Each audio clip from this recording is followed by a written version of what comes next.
Hello, welcome to the October 24th, 2025 Club Cubase livestream.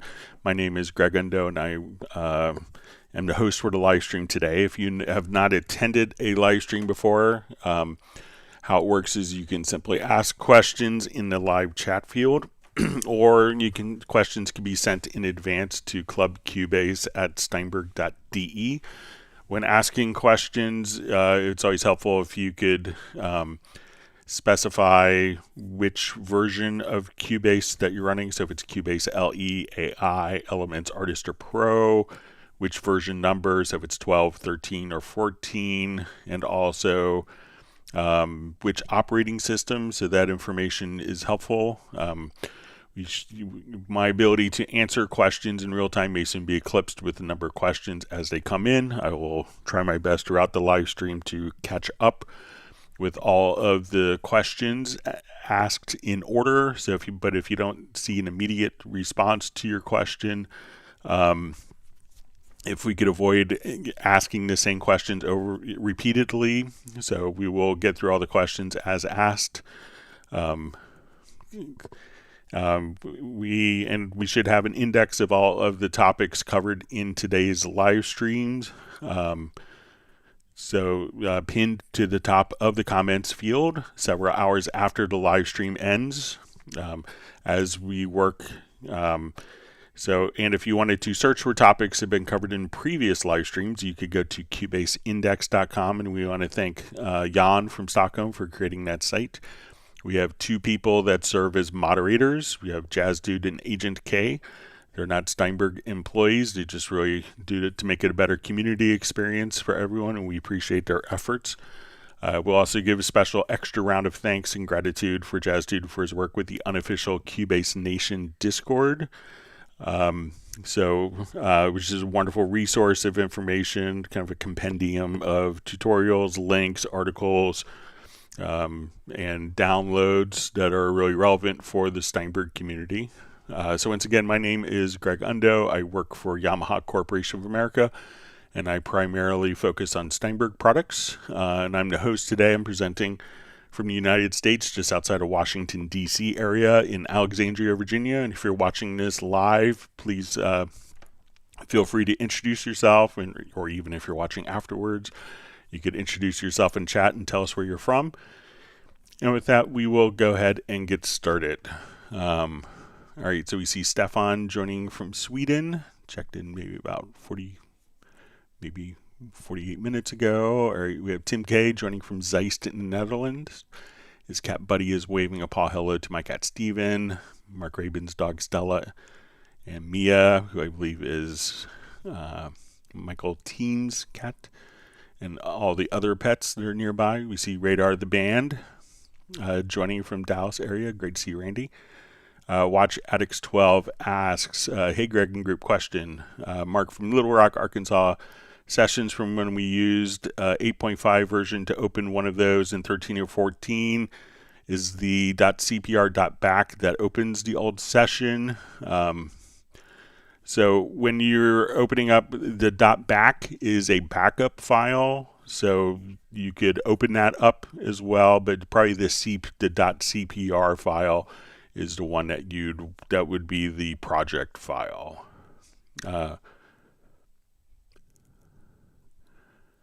Okay, so we see Watch Addict says 13 yields error messages like missing the de-esser when trying to open the .cpr.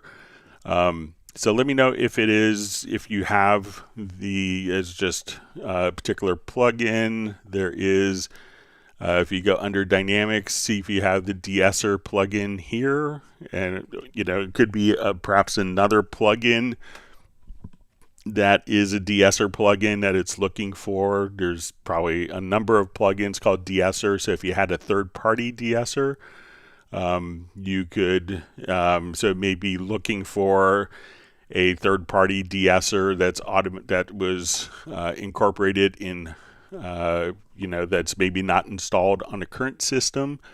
So, but see, just if you go under Dynamics, see if you have the de-esser laid out for you here. So if we just kind of drag that away, we could just kind of come right over here. So let me know that. And another question, some sessions open properly, others have some audio tracks but no audio. So look, when you have a project that you're opening, make sure that your audio folder is set. So if I come over here to, let's say, my projects, and we'll go to my doc. Say if I go to my projects and we open up a particular project here. So within the project folder, you'll probably have maybe an autosaves folder, like the project folder here, as well as an audio folder. If the project was saved, but the audio folder was in a different project and you don't have that particular audio folder within that particular project. So, but one of the things that you could do is just simply come over if you need to see like where it's looking for that particular, if the audio files aren't loading up, maybe they're in a different location. What you could do is just come over to your media menu and you could look in your pool, and at this point, if you kind of scroll over, you could see the path of where all the audio files, where it's looking for those files based on based on where they were recorded to. But most of the time, if you copy a project folder and all of the audio files are within that particular project folder, then we can, when we come over here, so when we go to your Finder or Explorer,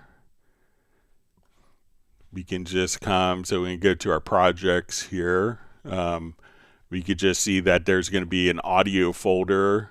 So when you define the project, at that point, it's going to create the folder and then it's going to create the audio folder. So see if you have an audio folder kind of at the same level as the project. If that audio folder is empty or you don't have an audio folder, there's a good chance that maybe that audio folder is somewhere else, and when you moved this folder or opened it up, if there's no audio folder in there, you would get a missing files message.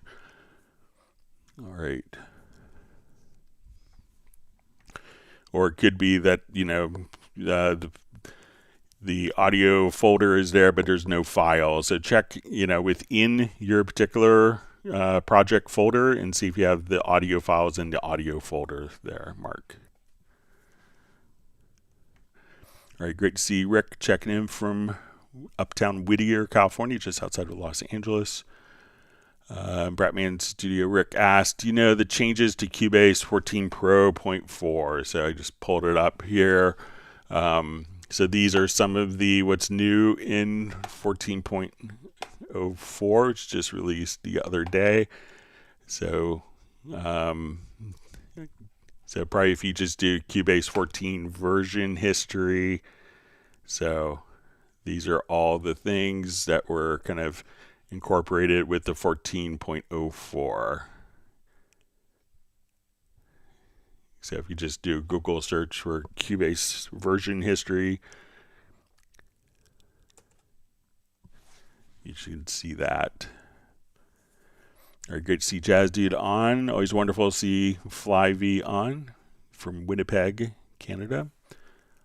Great to see Sable on the live stream. We see Martin joining from Germany. We have Jan as Cubase Index joining.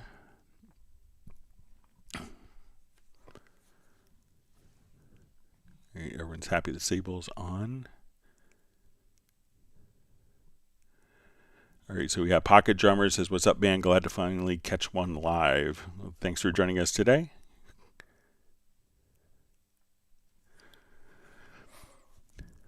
Okay, so we see okay,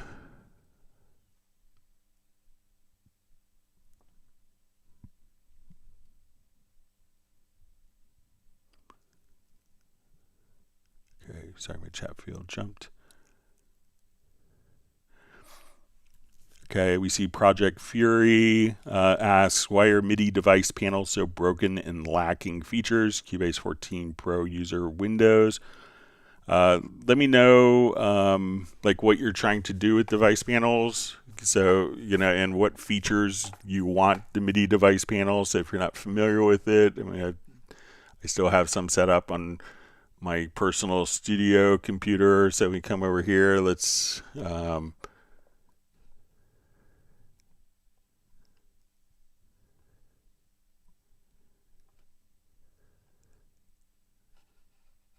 so let's say if we have,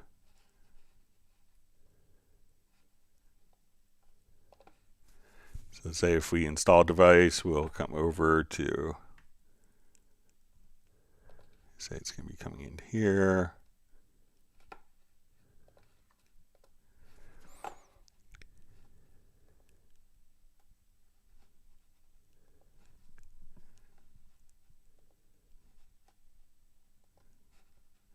So device panels, if you're not familiar with it, we could come over here. We can make a general size, kind of for inspector size or for channel strip.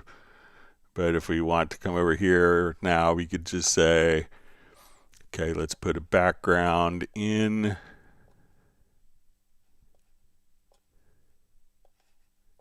And I want that background. We will choose different knobs, and each of these knobs we can move over, then we could have these knobs.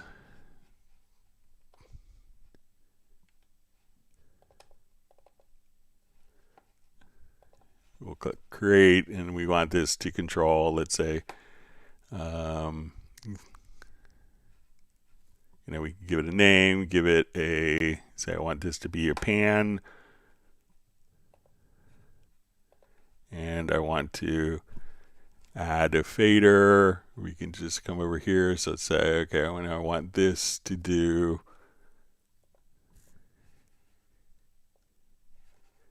MIDI volume 7.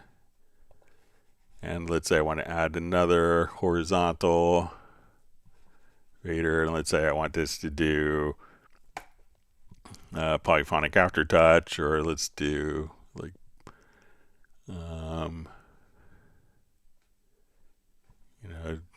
let's say our reverb send on that. So so now we could kind of have all these different aspects programmed. So when we go to and we add a MIDI track,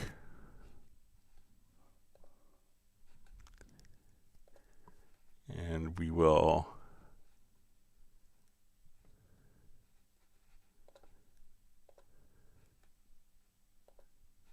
set it to our 1080, and we want it to be on channel 1.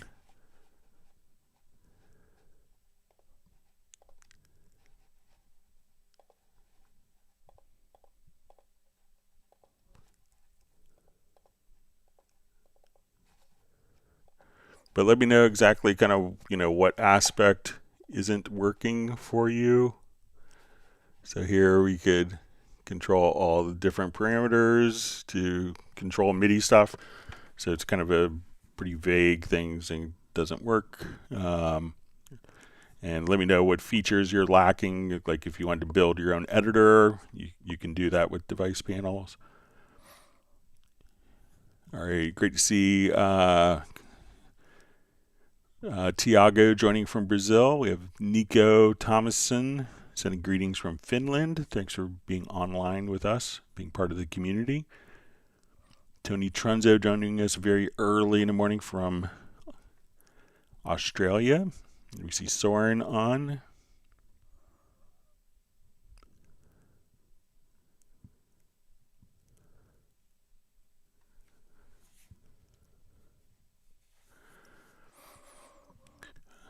All right, so we see last question from Mark, and you could ask as many questions as you like. Our Studio Max version 8.5 will no longer open, message no longer authorized. Can we reauthorize 8.5 just to check and see if old sessions will run properly in 8.5 to test against 13 or 14?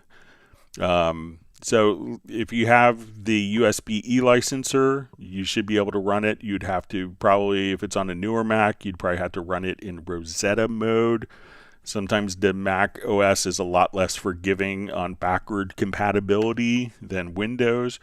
So you could give that a try and see if it'll work. But you know, if you have an Intel-based Mac, you shouldn't have any problems. If you're running it on an Apple Silicon, you may have to just simply run it in Rosetta mode. If you go to the get info for the particular program and check that out, but you might be able to open it up and realize that Mac OS is often a lot less forgiving on backward compatibility than Windows with that. But the actual project files are going to be the same. There may be referencing some plugins you know, that aren't available, you know, or maybe that third-party plugins that aren't installed on a new one. All right, next question. Do you know when version 15 will be released? I may know the answer, but I can't share it until it's released. It could be potentially under a non-disclosure agreement. So, but when it's ready, and it'll be released. So. All right, Anthony Clark, I believe from Canada, if memory serves right, just says, hi, Greg and all. So thanks for being online with us. All right. Atithya Bra says, hi, sir, from India. I need to learn basic recording, some adding effects. Can you help me? All right, so if you're kind of doing like your first recording, we would come over and let's do, you know, I'm going to come over here. Let's just create empty. Okay, when we create empty, we want to define a new folder for a particular project. So think of every project, every song being in a unique folder. So we'll come over here, we'll give it a new folder. Okay, so now we have this. I have a transport, so I could play, stop, I could hit record. Now we need to add tracks. Do we want to record an instrument track? So let's say if I wanted to record something that was on like maybe a piano part, I could add an instrument track. And then if we look under synths, you may see that we'll have Howling and Sonic. I could add Howling and Sonic here.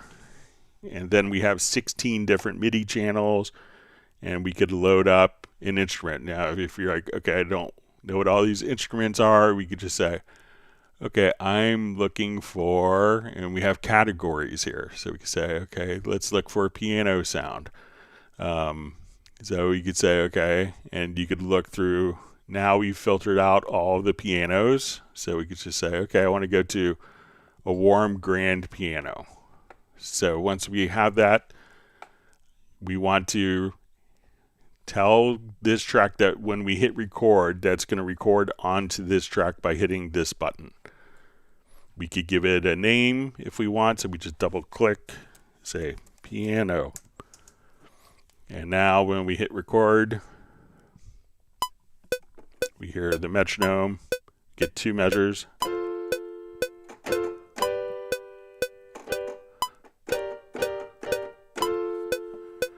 And we recorded some MIDI information. So if we double click, we could see that we recorded this MIDI. Now if you want to record audio, like a voice or a guitar or something like that that's connected to an audio interface, what we would do, we could right click. Here we could add an audio track. We could come over or click on this plus symbol. We could say, okay, what type of track do we want to add? We want it to be an audio track. Okay, and we could actually come over here and say, okay, I have my microphone is connected into input 1. We could just come right over here and we'll see select hardware input, and then I can say, okay, my mic is connected into input 1. I want to give this track a name. I don't have a microphone hooked up, but let's say we'll call it vocals. And when we come over here, we could tell this track that we want to record, and if we want to hear what we're recording, we click on this monitor button. So if I wanted to sing over the piano, I could just come right over here, and as we play, I could just record.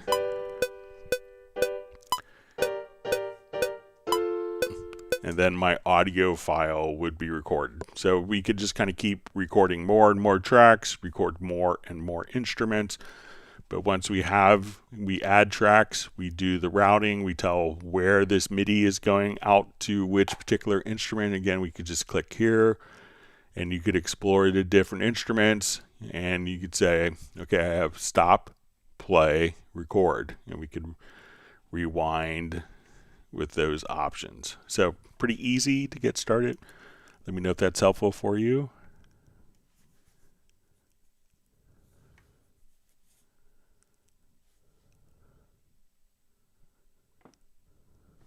All right. I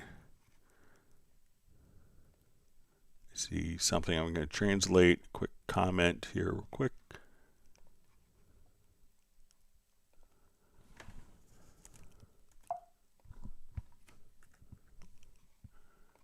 Bear with me just a second. All right, so we have someone connecting from Mozambique. Thanks for joining us today. Welcome to the live stream, being part of the community.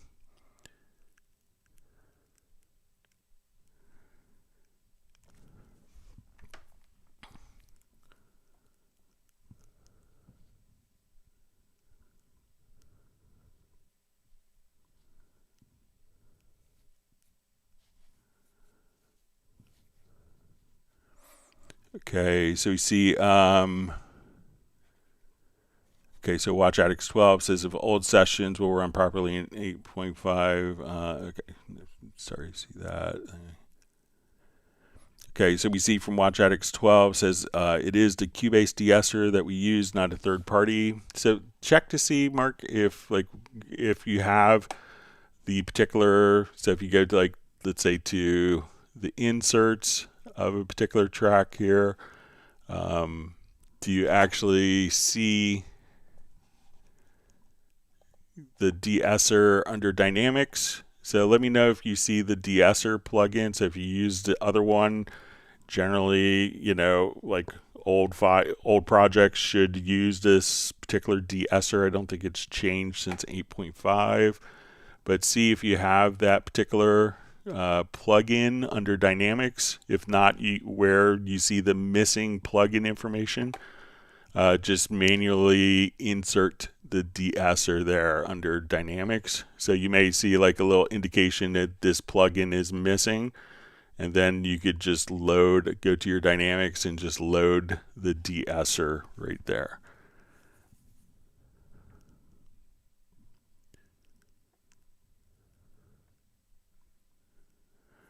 All right, so we see Jorge checking in from Portugal. He says, just found arpeggiator answers. I need it in the Cubase index. Nice. Yeah, it's a great resource. All right, we have Radar the Band saying, hey, Sable. All right, Evil C says, hi from Wednesday's live stream. I think maybe Tuesdays. Did you have an update on the jumping, scrolling through track zones in the MixConsole? Thanks. Yeah, so I played with it some after the live stream on Tuesday. So let's say I'll just activate this project. It's going to show it a little bit later. So I think what it is intended to do is, let's say if I come over here and let's go to my visibility settings. So I want to set my stereo in to the left and maybe audio 1, 2, and 3. So I think the intention is that these would stay fixed. That, whatever is in the left zone, and because, and I think this makes sense because I could have like channels 1 and 8 over there fixed on the left zone. So now when we go to scroll, we're scrolling in the center zone, and these will be fixed to, so as we scroll, tracks that I have in the right zone will remain fixed in the right zone, such as my stereo out here. So if we scroll all the way down, we have my stereo out in the right zone. I have tracks that are fixed in the left zone, but when I scroll, we're scrolling in the center area. And we could just hold down, just come right over here to the bottom area and scroll like so, and we see that those will be fixed, And so I think that that's the intention, is that those will be fixed, and like the left and right will remain in place, and from there the center area scrolls.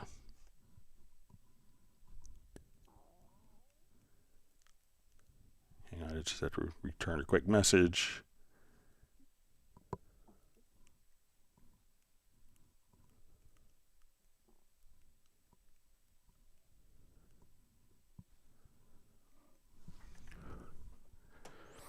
All right.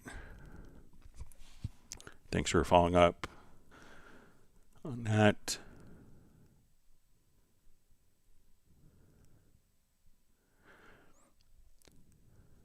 All right, let me just find my spot. All right, Audi and Lee's joining from stormy, where it's stormy in southern Austria, snow in the mountains, perfect recording weather. Sounds great. Always wanted to go to Austria.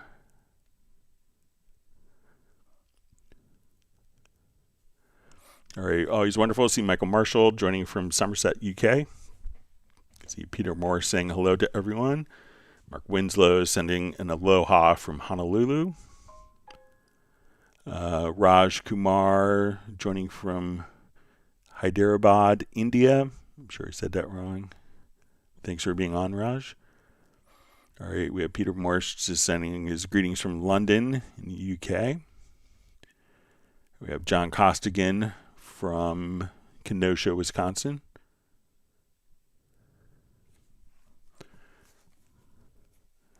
All right, you see Jazz Dude posting a link to the Mix Key beta. Just says Hansi Sujai just says the resources are abundant in learning Cubase, but where to start? Any suggestions? I mean, just it really could depend on what you want to do. So, you could say, okay, I want to start doing MIDI recording and audio recording, or I want to start doing audio mixing, or I want to do, because the available workflows are significant inside of Cubase, as we all know. So if I showed you something on getting started with MIDI or editing, if you're not doing MIDI and just doing audio, so maybe if you could give a little more, if you can narrow it down a little bit, like I'm doing MIDI and audio, how to get started. We did a little bit of that, and I saw just kind of a follow-up question. Maybe we could capture that now about like adding effects. So let's say if we have a file and we want to add effects, like we have some stuff that's been recorded.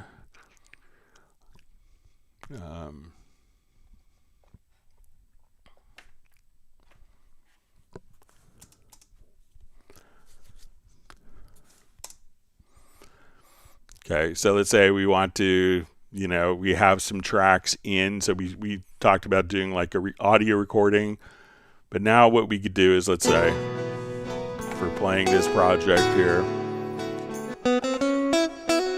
and I wanted to add some effects.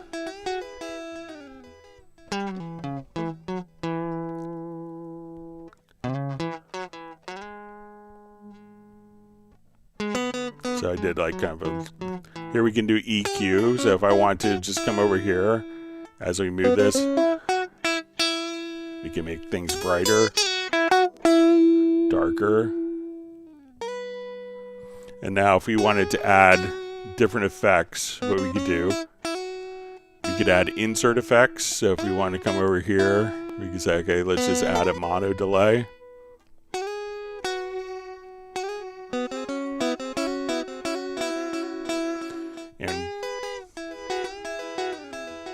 So if I want to put on maybe like a flanger or an effect here.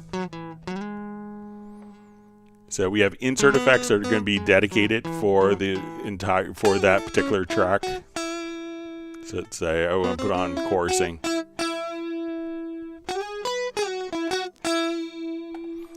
And if I wanted effects that were kind of shared across multiple tracks, like a reverb.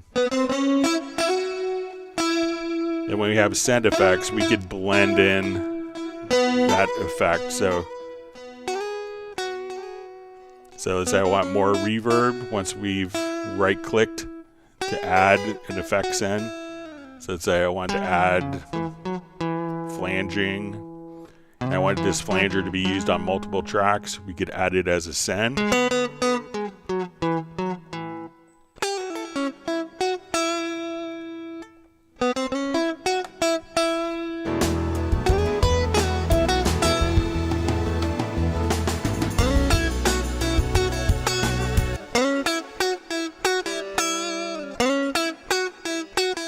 Or if I now wanted to add more of this delay.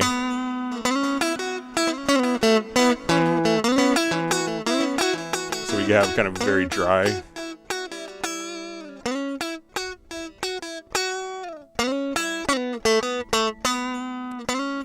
if I wanted to add more reverb, I could just extend this.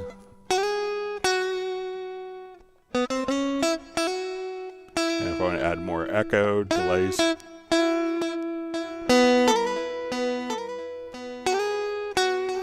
So that's how you kind of get started, like adding effects to your track. So, but if you have like, you know, a specific thing that you want to get started on, you know, and I think when we're starting to learn Cubase, we don't have to learn every aspect of it. We could just say, okay, I want to figure out, like, you know, and we have parts. I want to come over here. What do each of these tools do? So, okay, this thing looks like an eraser. Well, oh, that erases. Okay, that makes sense. Or I want to draw an event in a part. Okay, I wanted to mute a part. We grab this X tool. What does this tool do? So when you do this, you're not really going to break much. You could always undo. We could also just say, you know, what does the scissors tool? Oh, maybe that cuts the event. So I could take that event and just simply cut the second half of it off. And if I wanted to join events together that were cut, I could just come over here to, let's say, okay, this MIDI bass part here was cut multiple times, and now I have a bunch of little parts.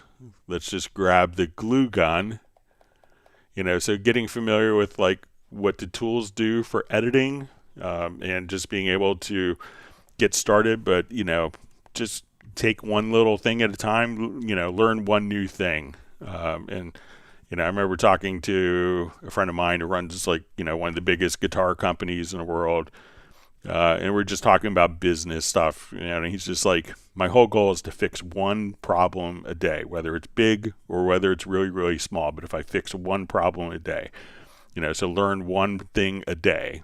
And, you know, if you do that for 2 or 3 months, you'll have a lot of great things. But just teach yourself like one new trick, learn one new keyboard shortcut every day. And that will really speed up your workflow and help you get started.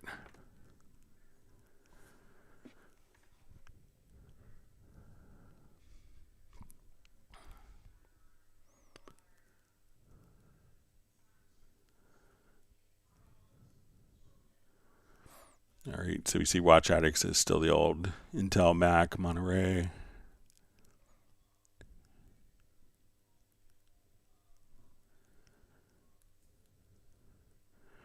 All right, so we have Indrop sending greetings from Tokyo. Thanks for joining us. We usually don't get many people from Japan. You know, Cubase is quite popular there. I guess it's the middle of the night, in all fairness.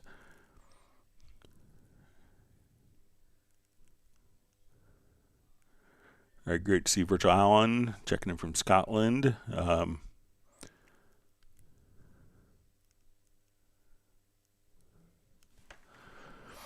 All right, so you see, hi Greg and fellow Cubasers.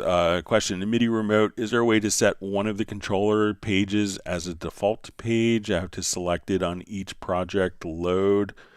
I think as long, so let's see if I think that the MIDI controls will kind of persist. So let's come over here to our MIDI remote. And let's say I switch to a mapping page. Let's say I switch it to August 15th. I'm going to go to a brand new project and we'll see if it comes up as August 15th.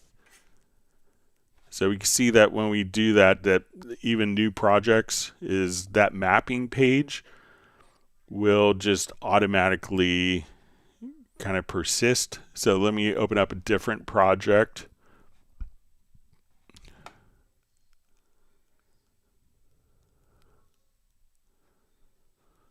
Okay, I'll just open up this project here, which is done, I think, in 12.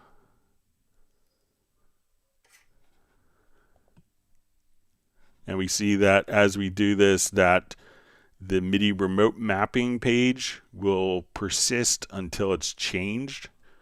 So, you know, if it's probably just, if you just leave it in a particular mapping page, so I don't think there's a default, but it just maintains that mapping page that was last selected.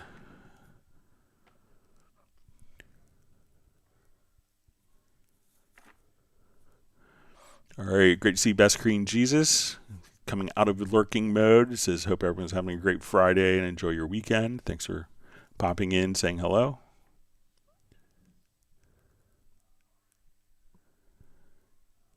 All right, James Daly, I believe from British Columbia, says, got my band stems from a gig. Could you please go through tempo detection and syncing up to real drums that are in the live song? So say I could add a percussion from my groove agent. Okay. See if this is in my recent projects.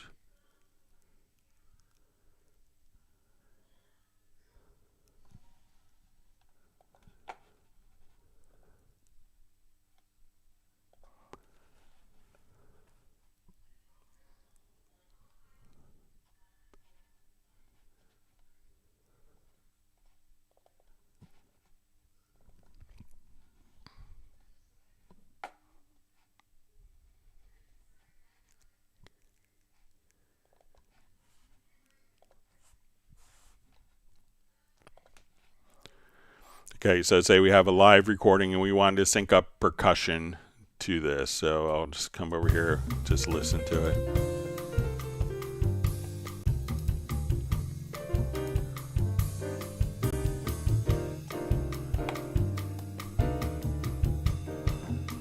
Okay, so I turn on my click and there's no click to it. All right, so again, so I'm going to just do a tempo detection, let's say from the overhead tracks. So you can select one of the drum overheads here in this case. You can do kick or snare. So let's go to my project menu. So we see no correlation. We are hearing no correlation between a click and this. We'll get to our tempo track.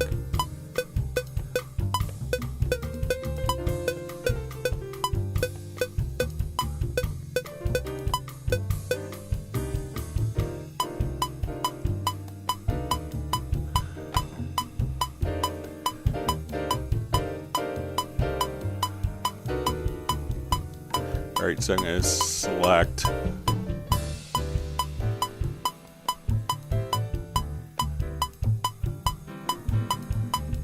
all right, so I think we have a pickup note in this particular piece.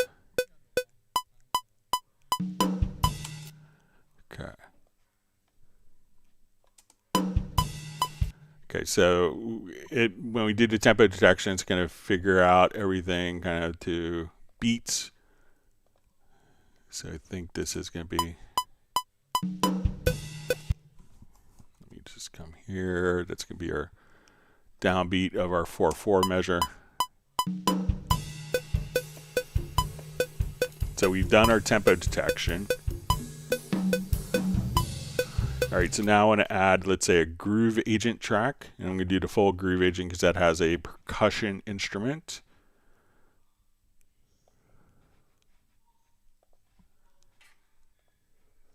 Load up the percussion agent here.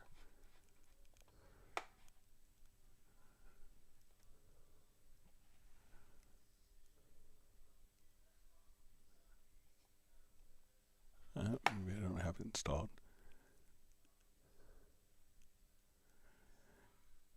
All right, I'll just load up like another.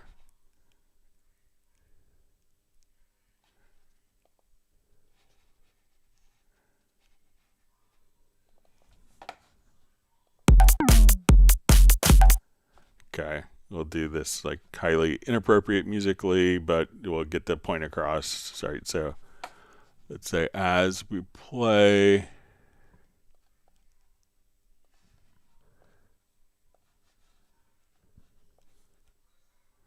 Let's take this volume down. All right, so let's say we'll get started here. So I'm gonna have this follow the transport.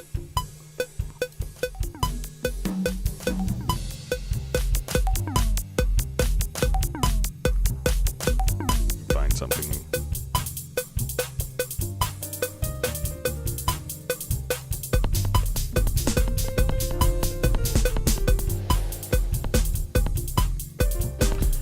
So now this is automatically synchronizing to the tempo.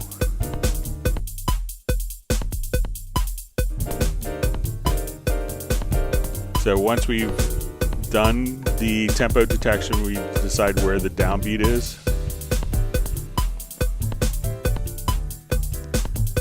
And even, let's say,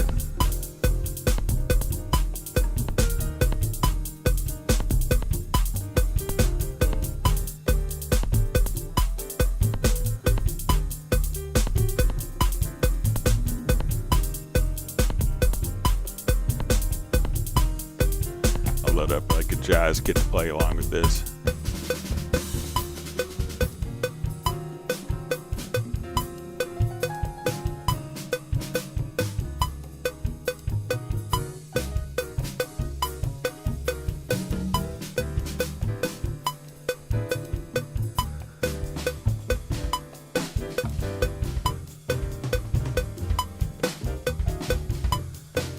So again, now if we just solo the groove agent,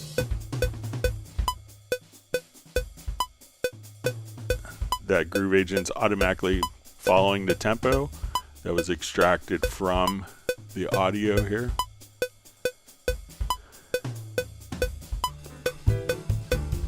So let's say I want to mute the drums.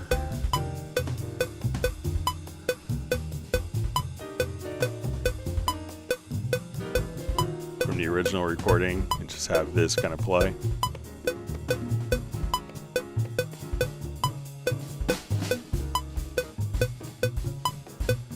See here that that's going to be kind of perfectly in time once we've done that. So let me know if that's helpful for you, James.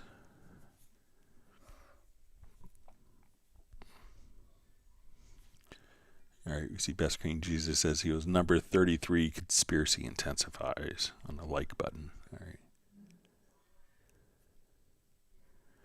See Best Green Jesus says he had a question, but he found the answer last night. All right. All right, we see Brian Sawyer says, greetings from Dallas, Fort Worth. This is heading to Louisville, Tennessee. Hope your travels are safe. And Michael Teams joining from Weatherford, Texas.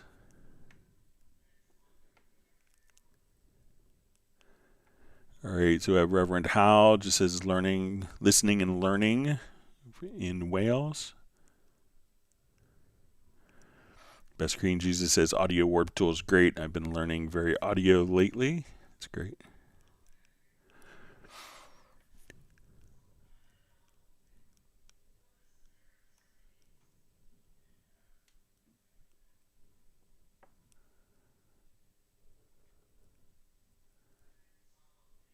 All right, let me just find my spot here.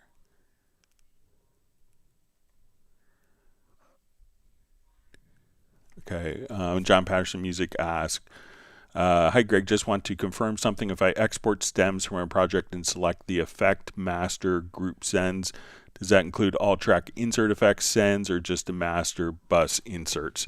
So when we do like an export audio mixdown, we have different choices when we're making stems. So let's say I want to do my export audio mixdown, and if we click on multiple, we don't see it necessarily when we do just single files, but when we go to multiple, we could come over here and we'll see our effects option. So we could have it be dry, and that will include no effects. And as we add these in, it's just going to kind of add more of the capabilities. It doesn't take them away. So we could have it dry. Now, if I wanted the inserts in the channel strip, we would include that. Now, if I wanted the inserts and channel strip plus the group and send effects, I would choose group and send. So that would add to the inserts. And if I wanted the inserts, the channel strip, which would include the EQ, I wanted the sends and the groups, and I wanted the master effects. Like if I had a limiter on my master or my stereo out, I could include all those. So as we so the inserts and strip, then we add the groups and send effects, and then we add the master effects. So we don't take anything away. We just kind of choose at like 3 different levels for the effect processing.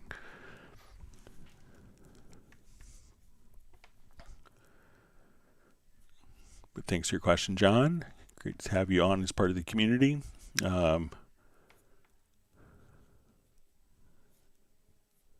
Tim K just says sample projects are really great for experimenting. There's always something to work with, but you don't have to be worried about fouling up your own hard work. That's a good point. All right, says Yeshu Yesh says, hello Greg, my name is Yeshwanth K, and I'm joining from India, and this is my first Club Cubase live stream. Thanks for joining us today. Wonderful to have you on. This question is, I want to know how does Nuendo integration works compared with Cubase for sound designing. So there's a couple things that Nuendo will have for sound designing that will be kind of unique. So let's go ahead and just open up a project here to show you. And it could depend on kind of what sound designing aspects. You could obviously do a ton of sound design in Cubase with sampler track and using Pad Shop for coming up with really, sound design could be a very kind of broad term, but we'll show a couple of things that we could do with processing here for sound design. All right, so let's say if we have a particular project here, just check a preference.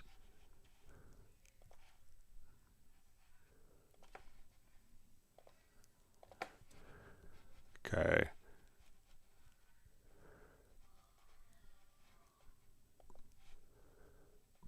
All right, so let's say we have...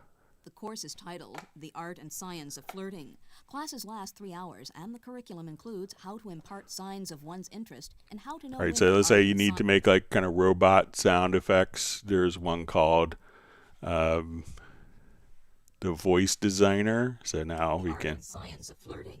Classes last 3 hours, and the curriculum includes how to impart signs of one's interest and how to know when one is the object of someone's interest. The cost is $65, and students include the newly unattached and out of practice, the all-work professionals who never learned how to play, and the painfully shy. The instructor is Catherine Brown, who's 30 years old and single. She doesn't teach her students any surefire opening lines because she says there aren't any. So like as you kind of... How to impart signs of one's interest and how to know when one is the object of someone's interest. The cost is $65. Now there's also going to be, if you work with like Doppler sound effects, so we could come here. So let's say if we have let's say a car. Sorry, hang on.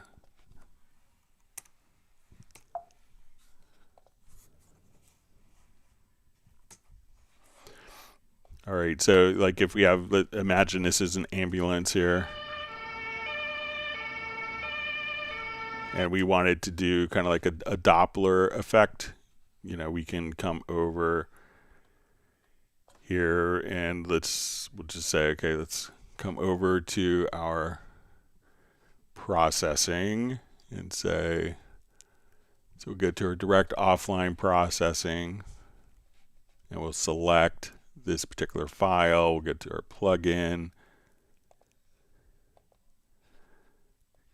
All right, I think we want to put this into manual mode. So let's say while we're looking at the video,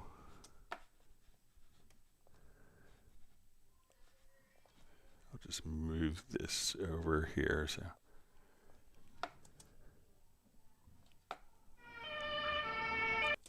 we can say, okay, let me just change my transport behavior.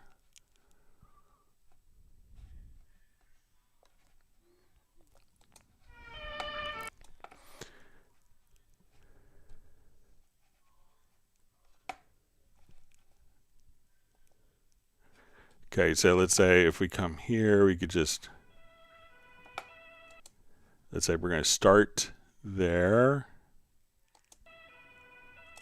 The car is going to be kind of transitioning. And let's say I want to do the listener perspective and the end. So now when we play back,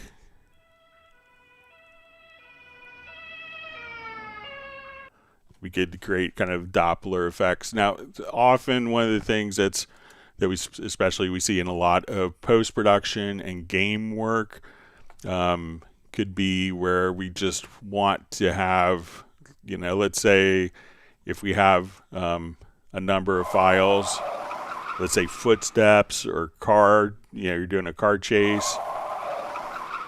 Another thing that we could do is just kind of select these, and if we go for sound design, let's come over to our direct offline processing, and there's a randomizer. And I know people will do this on snare drums, or David Kahn tell me that he does it on snare drums. So let's come over here to randomizer.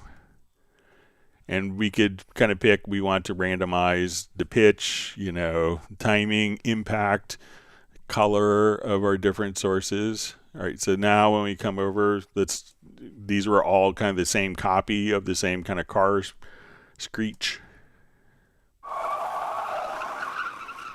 So instead of having to create like 100 variations,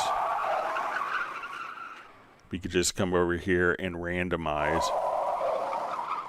all of the different, you know, so for gunshots, for footsteps, where you don't want every single sample to sound the same, you could just kind of select those different things. So those are some of the kind of unique sound design aspects that are in Nuendo that aren't found in Cubase, but, you know, there's lots of great stuff that you could do inside of Cubase as well, especially using the sampler track or getting into Pad Shop especially. So some great stuff you could do. So that should give you an idea of some of the Nuendo sound design features that aren't necessarily in Cubase, that are kind of unique to Nuendo.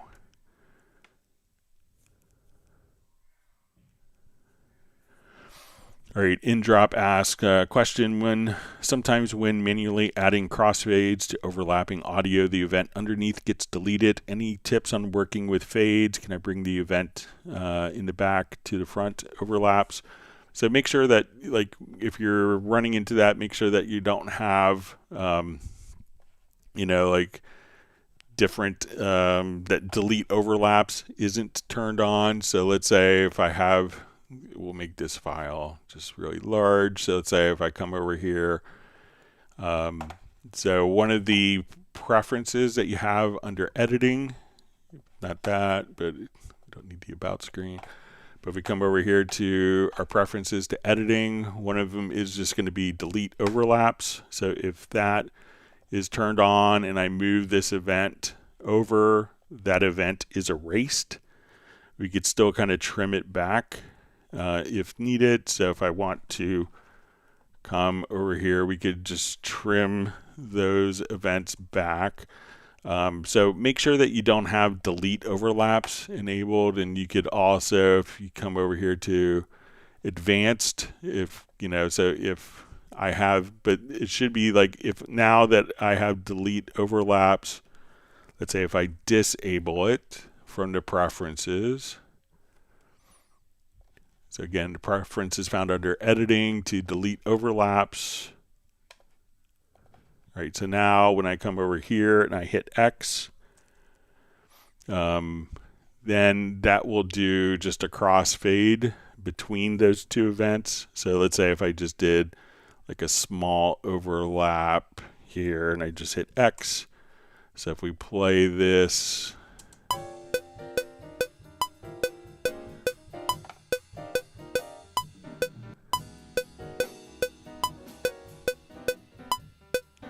you could just kind of have that crossfade. May not make much sense musically, but let's say if we want to come over here.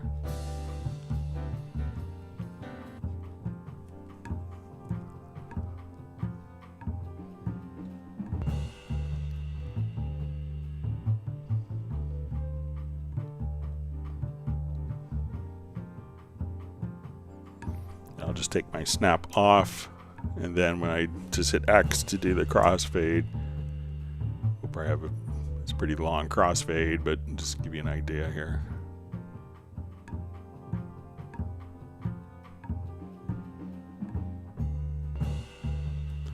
So you can see that's, even though it's a pretty long crossfade, that we still have pretty seamless. So make sure that, because you could do delete overlaps as the preference, but also if you have like an audio event selected, if you get to advanced, you could choose to just delete overlaps on particular edits as well. So, but it's pretty seamless just to kind of come over here. So if I say, okay, I want to take these two, and right now they're overlapping. So, and if you click, so let's say if I'm here and they're currently overlapping and you want to switch, so this, if I click here, we can now have that section kind of overlap if you want, so depending which one you actually click on as well. So let me know if that's helpful for you.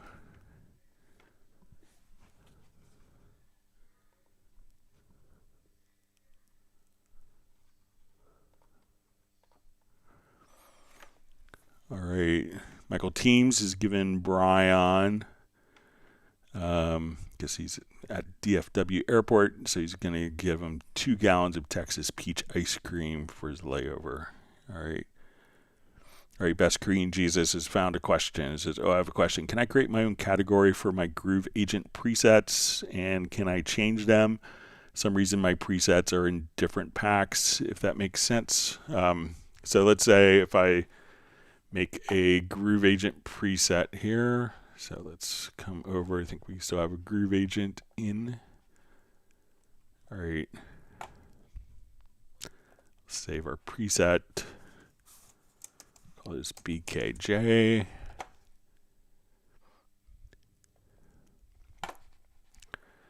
Okay. So let's come over to, so if we look at, so if you want to make your own, let me just make sure I'm reading it right. You want to make your own category for Groove Agent presets. All right, so let's go over here to Media Bay. I'll close this. And we want to go to user content. So we'll just come over here. All right, so here is our preset that we just made. Okay, so if we want it to come over, I'll just make sure that I have the kind of the right zone here in the media bay. So here we give it a rating. So your presets always have 5 stars. You can give it a family name. Now there's lots of, if we go to the settings category here, there's lots of different options that are available for kind of media tagging. So if you want it to, and as you go through all these, if you're like, I still don't, like I want to make a tag that says, does this preset suck or not? Does this drum loop, is it terrible? Yes, no. If we click on the plus sign, we can say, or, we can say, okay, let's make it text, and we see sucks, the question mark. And then we give it a database name. So now this would show up. So when we come over here, we'll turn this off and we can say, does it suck? And then, you could say, and we can make that a yes, no. So you could make your own kind of media bay tags for presets, just kind of like that. So in the full media bay, it's usually easier to do it there. Click on the settings wheel. And if you need to, you could see kind of all of the different settings here. If you need to make your own, just click on the plus sign. You want it to make it a yes, no. So here we can, awful. So now we do this. I'll close out that window and we can say awful, yes, no. We say no. So you could kind of put your own tags for your own presets, so you could search for it in a way that makes sense for you. So let me know if that's helpful for you.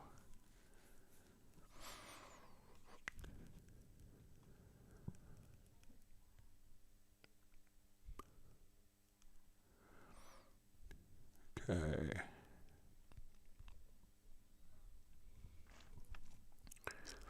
Randy's received 1 gallon of Mexican hot chocolate ice cream. Sounds good.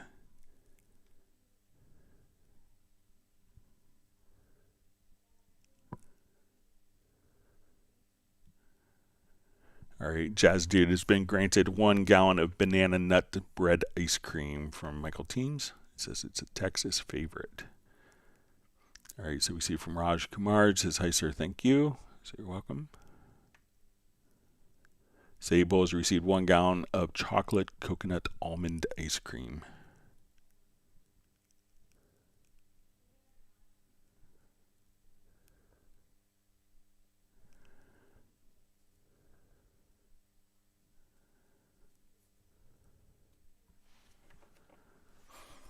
All right, so we see from, is it Evil C? Says me again, the problem I have is with my left and middle track zone uses up the screen space, but I can't see the right zone. I can't scroll the right zone. I can't see the right zone to select it. So if you run into a scenario where it's just too much, try putting everything into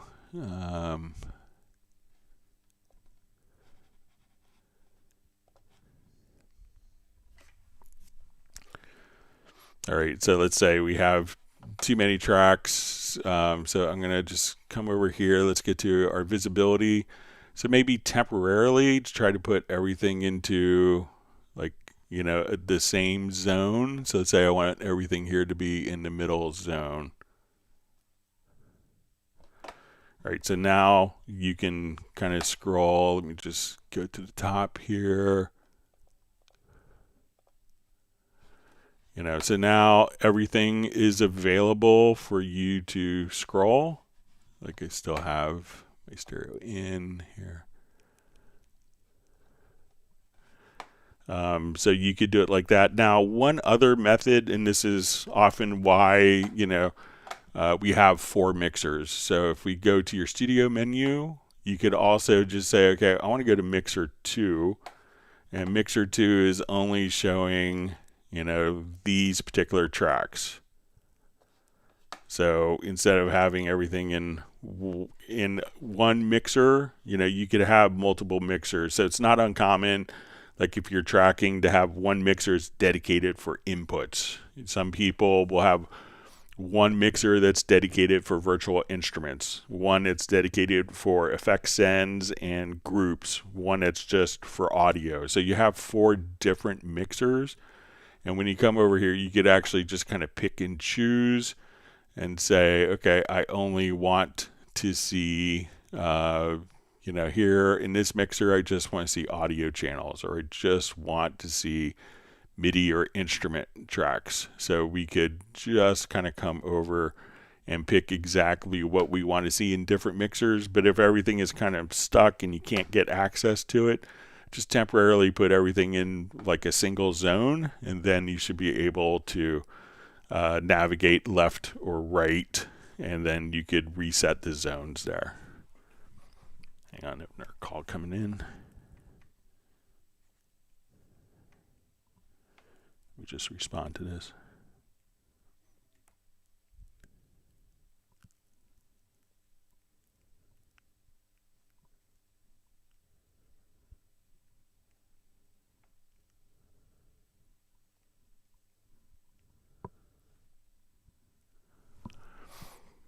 Okay.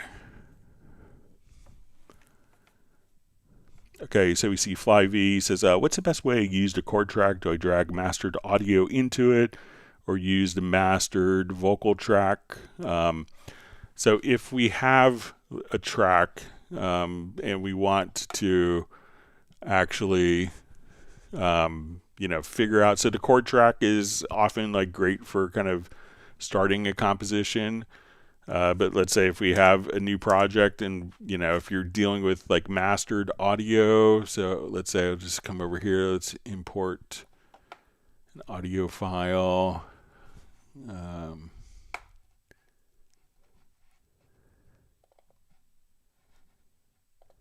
And I want to quickly know what the chords are.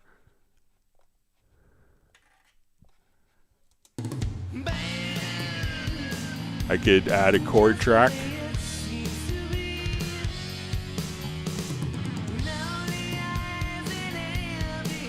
And now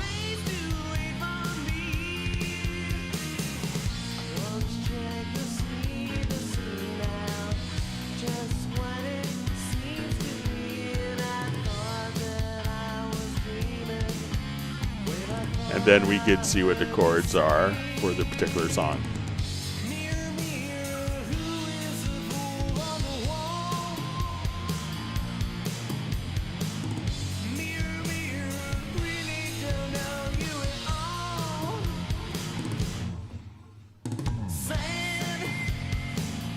So that's how, if you're doing it with audio, like a mastered audio file, I would use the chord track, just drag the file to a chord track. And then that could tell you the chords that are being kind of used in the particular song. So let me know if that makes sense for you, Vince.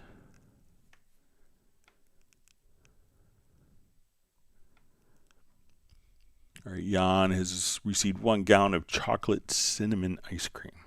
Michael's so good with his flavors. I think now that he's retired, he should go into Dallas and be an ice cream truck driver. Make everyone happy in real life as he does on the live streams.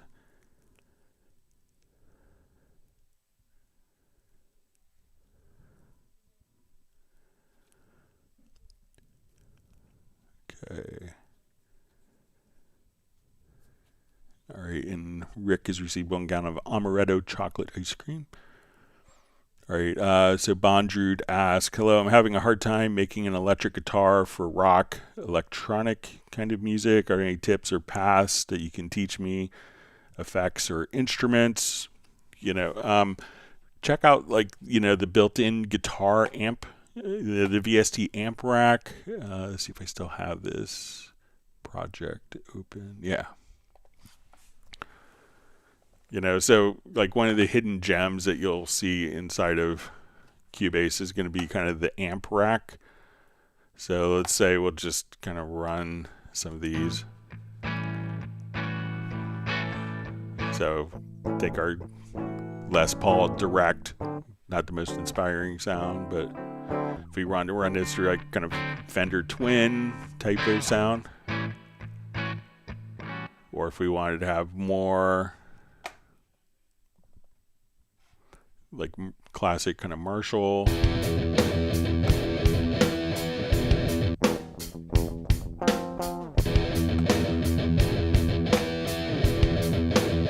And here we could have all sorts of different effects.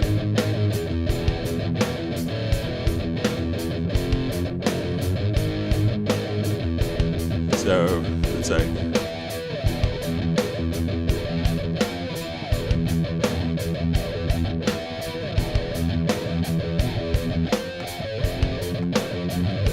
then we could have post effects too.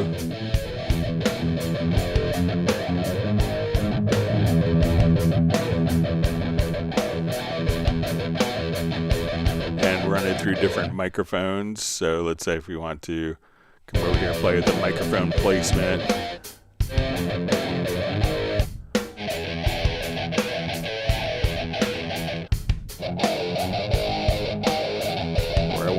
That with the condenser mic or straight dynamic.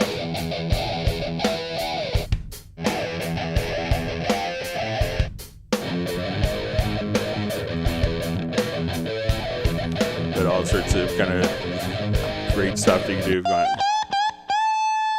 different lead tones,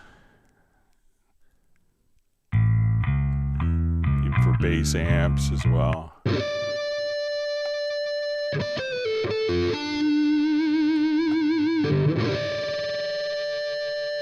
So we just turn off.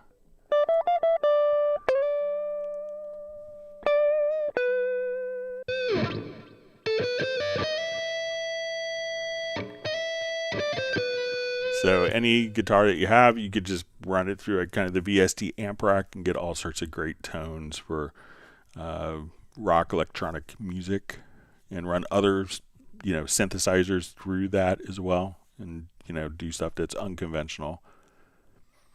All right, Matt Elston's received 1 gallon of chocolate pecan ice cream. All right. Martin has gotten 1 gallon of Rocky Road ice cream.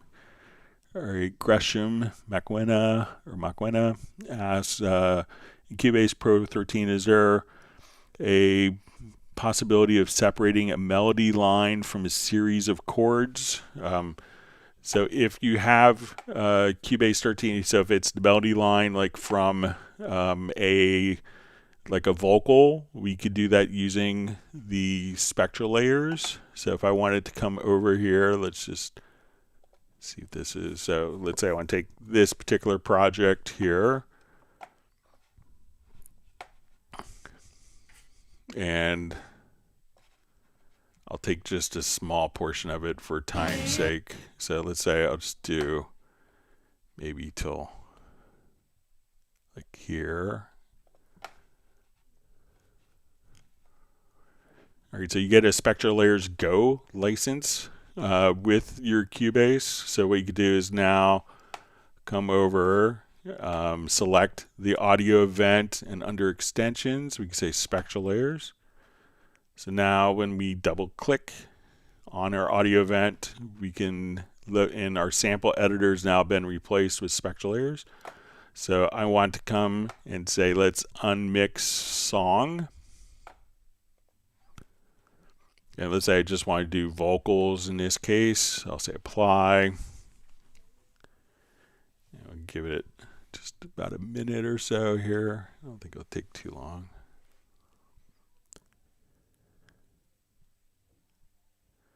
So this is like a 2-track file.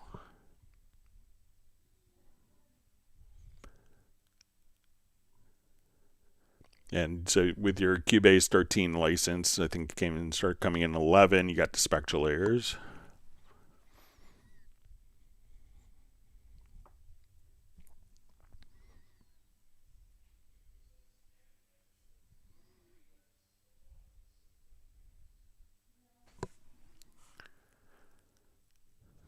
All right, so now let's say we want to play this particular file here. So when we do this now, we could just say,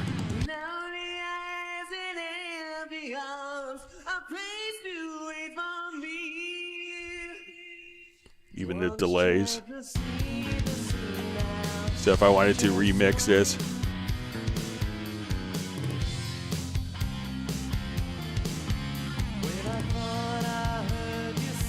then I could even come over here and just drag the vocal file out. I'll just move this to the beginning of our project. So now I can just take this vocal and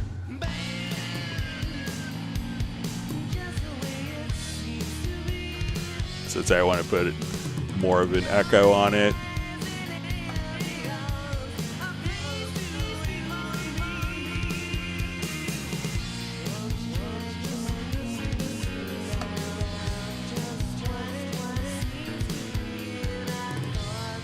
If you wanted to solo that voice.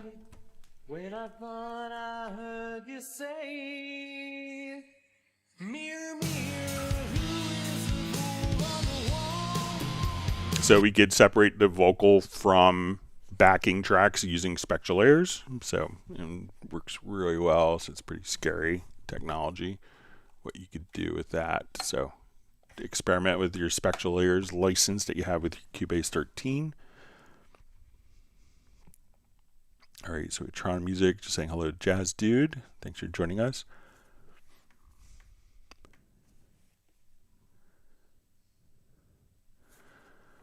So we see from Soren says, Greg, and all software and likewise in Cubase 14 Pro, the feature to get chords from an audio file is a bit flaky, not 100% perfect. Can you confirm that there's development in that field? So I can't really comment on future stuff, but generally these algorithms are always being improved upon. So like as new releases, come, there's always like little tweaks to algorithms. It may not warrant a new feature type of thing, but like there's always performance improvements that go on as well. So I can't really comment, as on future stuff, but and I think it's amazing that it works at all. So, and sometimes there's, even if you have three musicians that are playing the same chord, you realize that they will often call it different chords. It's like, oh, it's a G6 chord. It's like, no, it's a, it's a, it's a, it's a, you say, oh, it's a B6 chord, and some people go, oh, no, it's a G with a B and a bass. So there's different interpretations for chords as well. So, all right, Bratman Studios asking Michael Teams how life is on the farm, if he's playing any music this weekend. All right, Jid Bangas says, my first time catching a live video. Thanks for joining us today and being part of the community. Just let us know where you're from out of curiosity. It seems like we have a lot of new people on, which is always wonderful to see.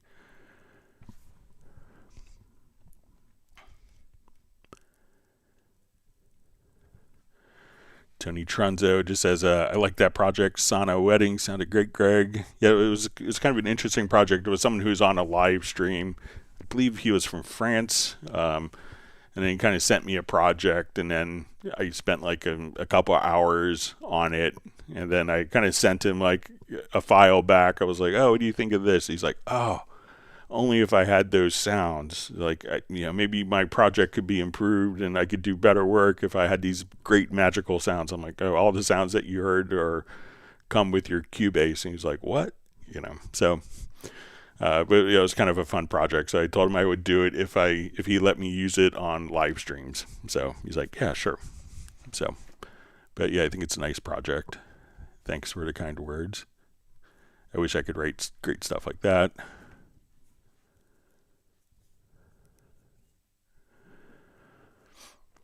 All right, so we see Virtual Alan just from Scotland just says, thanks, Greg. I just tried it again. Windows 11, Cubase 14 Pro, and always jumps to the first in the list. It's Nano Control 2. So yeah, I'm running the same control. So let's say we just did this project. Let's take a look at my MIDI remote and still see if it's at the August 15th preset.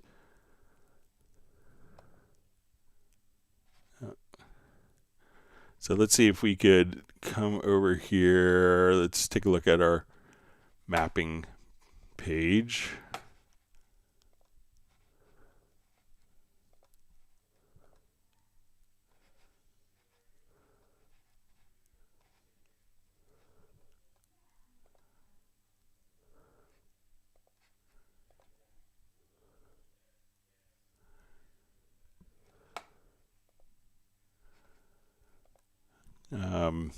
Yeah. Let's see if there's a way to.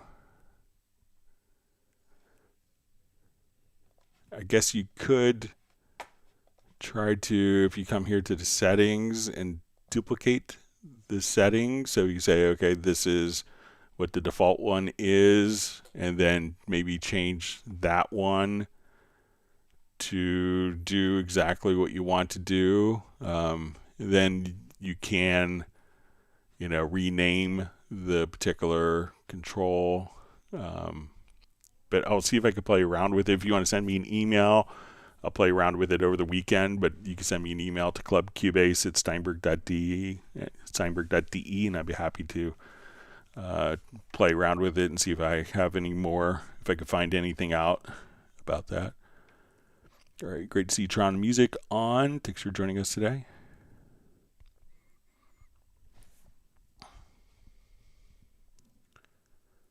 All right, Peter, group from Montreal, has received 1 gallon of Mexican hot chocolate ice cream.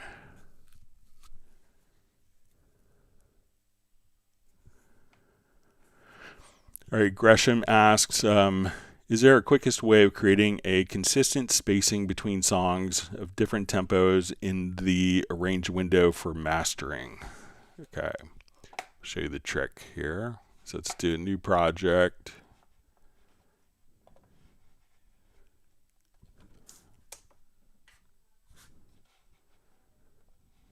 All right, so I'm going to import a number of audio files. And I'm going to put these all on one track.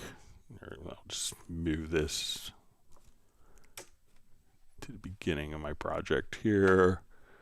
All right, so I'll import one more time.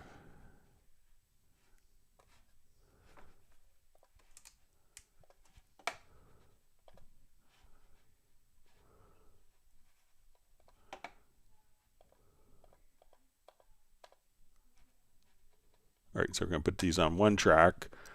Okay, so right now I have all these files just right after each other. So I'm going to go to your edit menu. Let's go to functions. Let me just select all the events. I'm going to shift, double click on the first event. That will select all the events. Go to edit, to functions, and you'll see set spacer between selected events. Generally, songs like for CDs would be by default 2 seconds. So now the songs that were right after each other will now have 2 seconds. So if I undo that function, we'll redo that function. So now we have exactly 2 seconds of space between every song. So put everything onto the same track. Select all of the files, and you could also right click and say select all events on that particular track. Go to your edit menu, functions, set spacer between selected events, set it for 2. That's a great default for CDs, and then just hit OK. And now all of the projects will, so as soon as this file ends,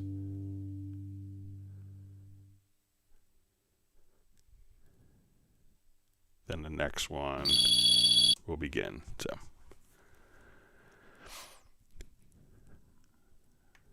So let me know how that works for you, Gresham.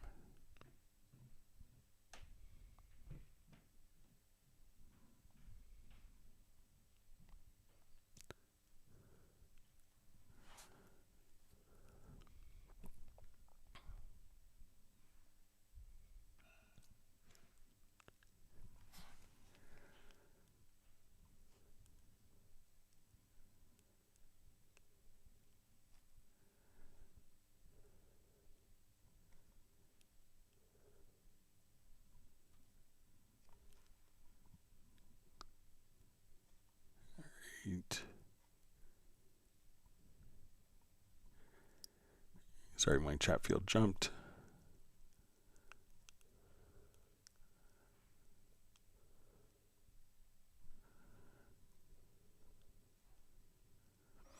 Okay, back to where I was. So FlyV just says, in Cubase Hub, I have no startup mapping. In the recording section, is there any way I could get some default ones that come with Cubase Pro 14? So I think when we go to the hub here, when we go to the recording, that these are like, if you have a Steinberg interface, that these are like particular templates for the Steinberg interface. If you don't have a Steinberg interface, like a UR series, then it may not show up there. So those are kind of installed with your UR or AXR interface.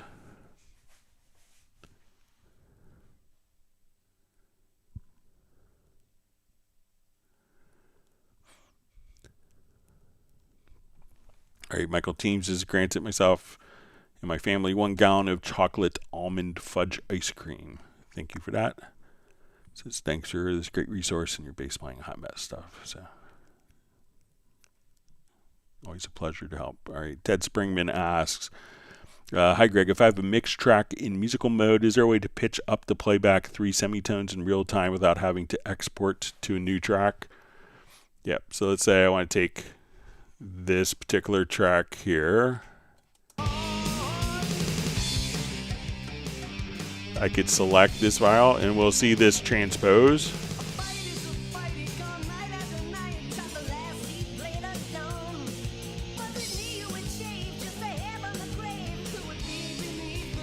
You could also add a transpose track. So we come here. So So we want to come here.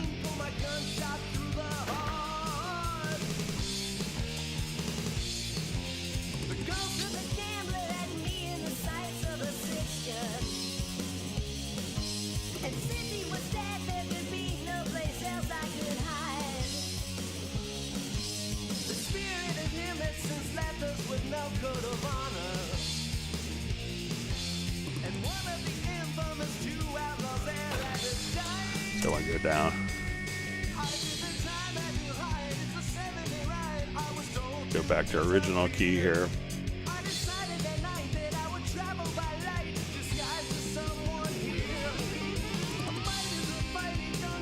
So there's a couple different ways of approaching that TED, and we exported that will be taken into account.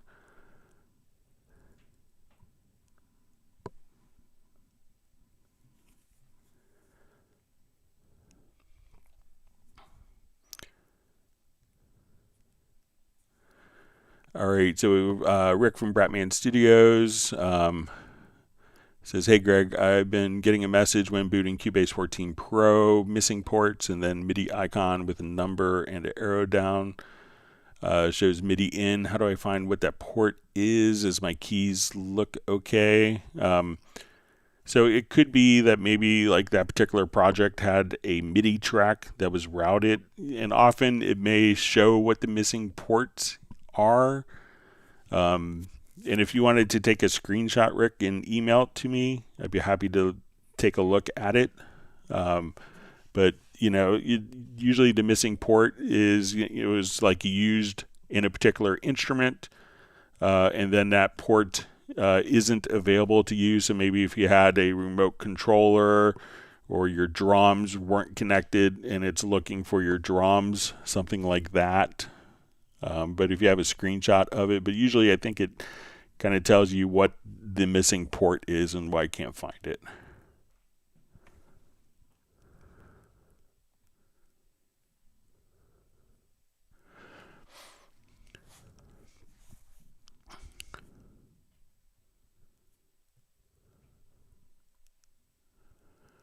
Okay, so we have Plant-Based Synths asks, can you play that again with the new synced drums without the click? So maybe with the jazz piece. All right, so let's see if this...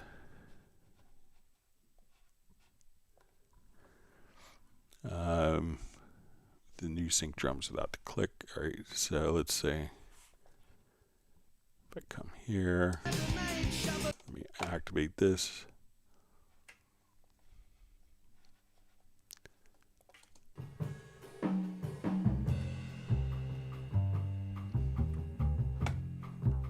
All right, so let's go ahead and... So this is with the Groove Agent drums.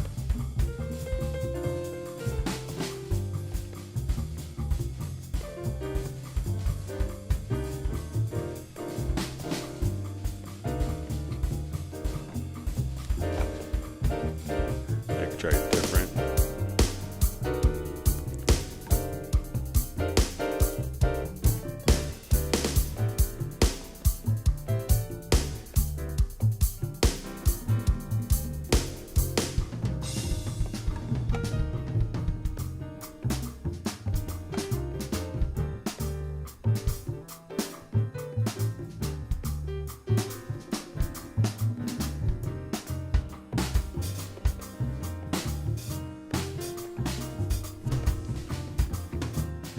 So no click and just kind of syncing along with the tempo that was detected.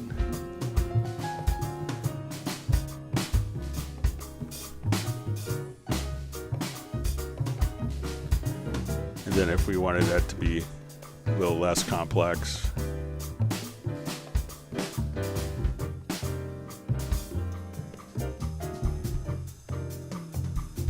so all the drums you're hearing are coming from Groove Agent.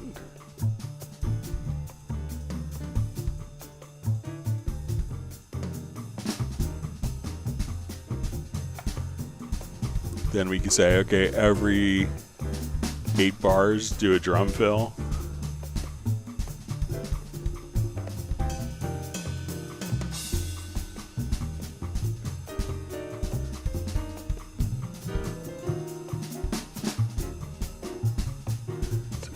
drum fill coming up here.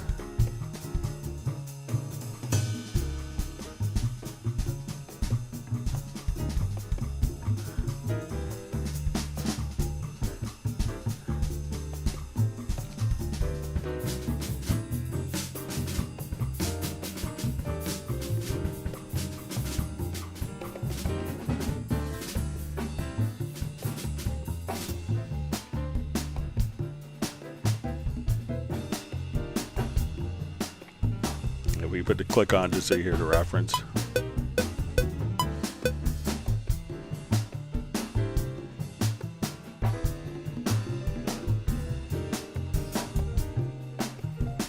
So let me know if that's what you wanted to see, plant-based synths.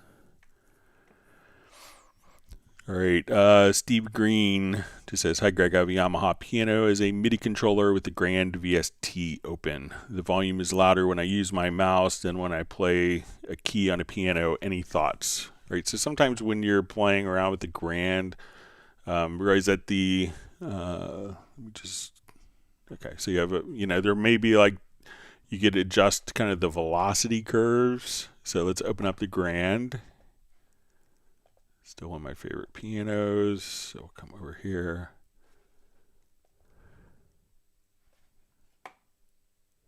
All right, so I'm playing with the mouse.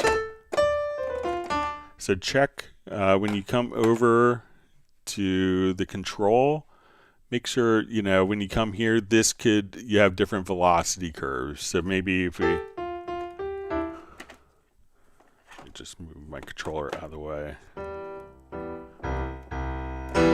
So you could play around with these, and you could use these controls to kind of map. So, generally by default, you want kind of like a straight linear curve. But if you're not getting the dynamics out of your keyboard, you may want to select a preset kind of like this. And you could kind of double click and make your own points, I believe. Let's just come here. So if you want to make your own nodes, you could play around with the velocity curve of that. And there may be a velocity curve setting on your Yamaha. And check to make sure also, like a lot of the Yamaha pianos, you can have multiple pedals. Make sure that you don't have like the pedal set into an input that's actually doing like the soft pedal. And you could get a sense when you come over. So let's say we have the Grand here. We'll select this, and if we go to like the MIDI inserts, come over here and there's a MIDI monitor. And you could hit kind of your key really soft.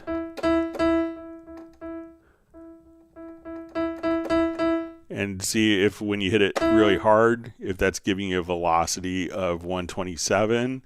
Hit it soft. We can see velocity of 9, 1. And see if your MIDI controller is actually transmitting correctly what you're expecting. And make sure, like if you have any pedals that are in, make sure that it's the sustain pedal and not set up for like a soft pedal on a Grand. But as you can see, the default settings.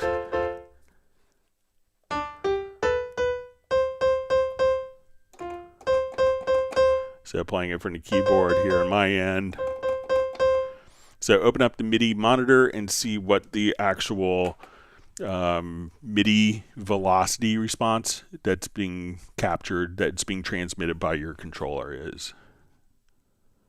But you could just come over here and try under the control, adjusting that to kind of juice the velocity curve a bit as well.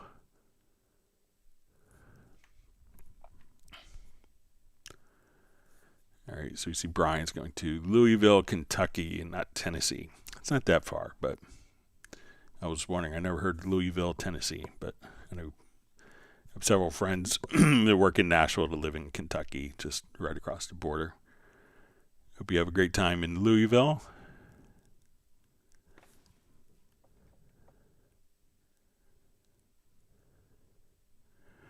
All right, great to see our Emmy Award-winning Terry Gray join us for the live stream today. Congratulations on the recognition of your efforts, Terry. It's great to see. Everyone give Terry a round of congratulations. And Michael Teams has already granted him 1 gallon of cherry vanilla ice cream. Ali Danesh says, hi, Greg. Hi, thanks for joining, being part of the community today. Ted Springmans received 1 gallon of Dutch chocolate ice cream.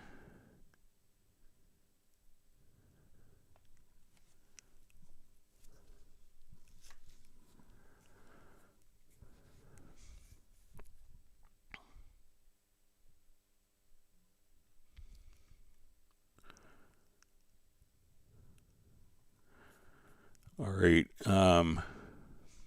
So Dr. McFarland Studio says it would be great to have a spill feature when clicking on a group to only see the tracks sent to that group. So let's say if we have a number of tracks here, so let's say we have like all my drums going, and let's say I send this all to a group.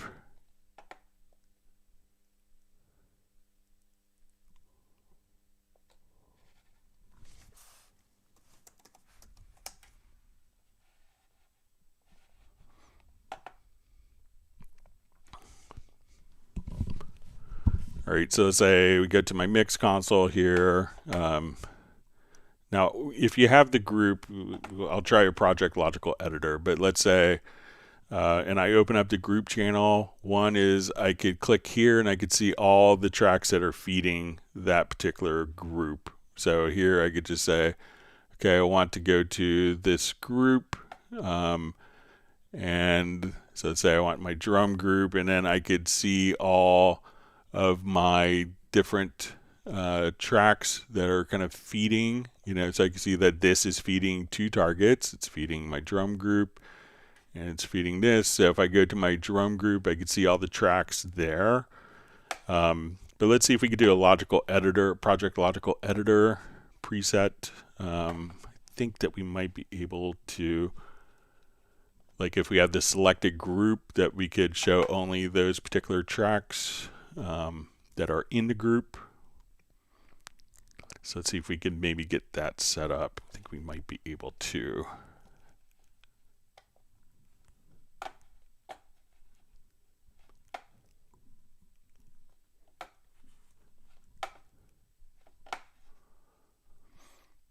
Okay, so let's say we want to select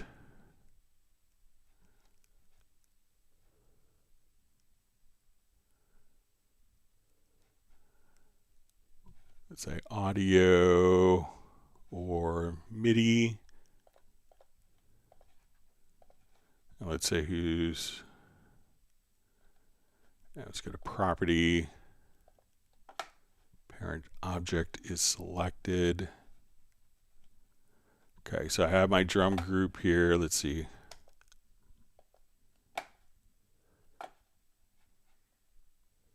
I have to do this, sorry.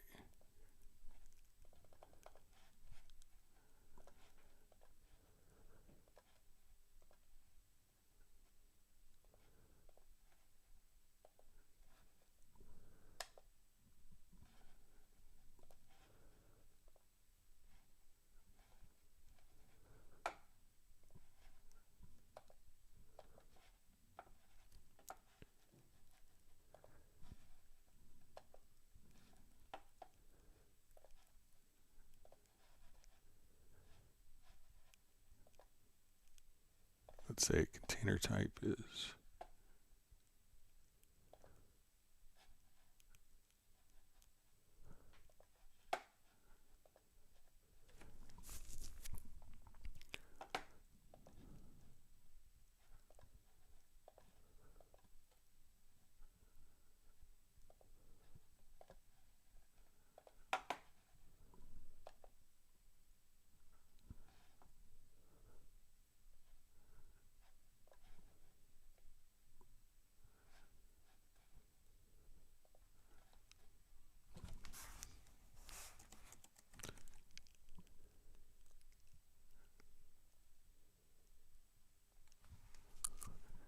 to see if I had a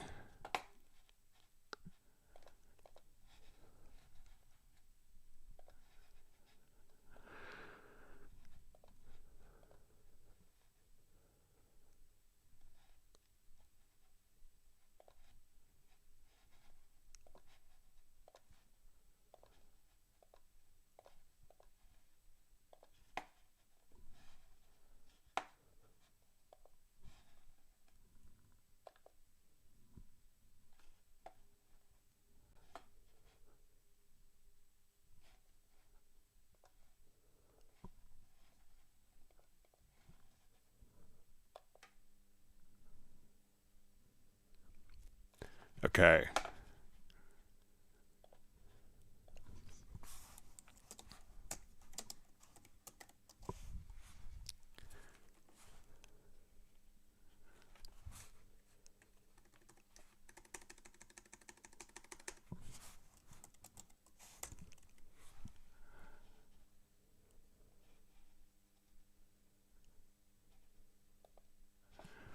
Okay, so let's say we're here. I select the group here. So let's say I select this group.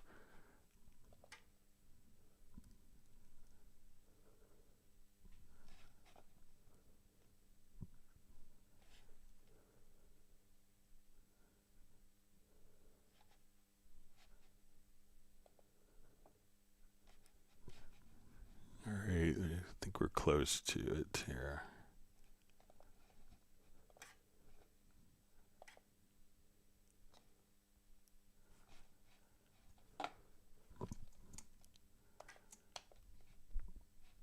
Okay, I'm gonna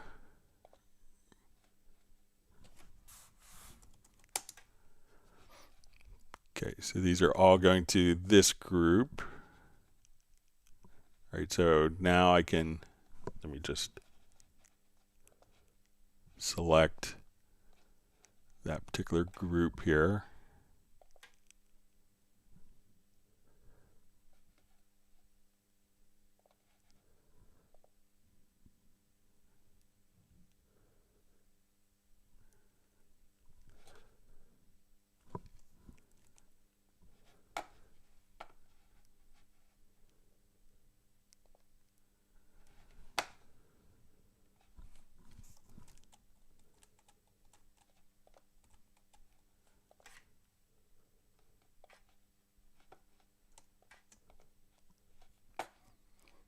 All right, I'll just try it one more time. So we'll add a, I'll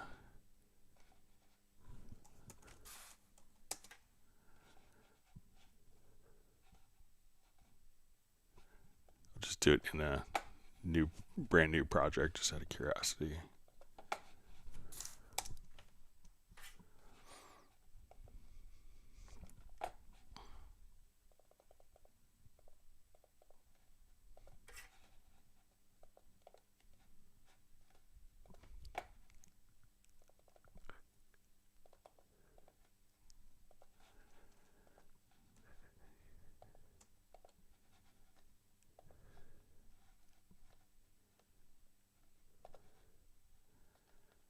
Okay, so let's see if I come over here. We have our group selected.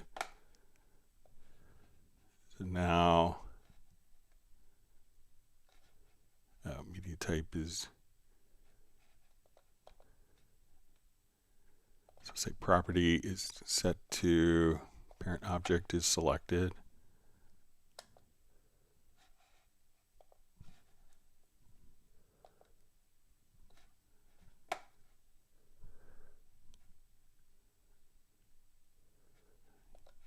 All right, let's try this.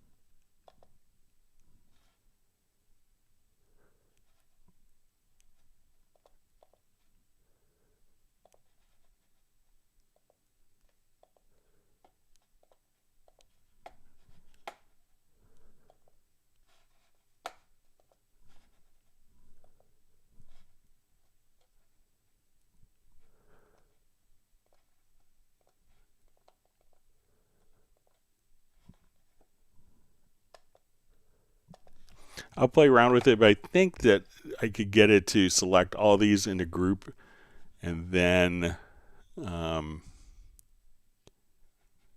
just try.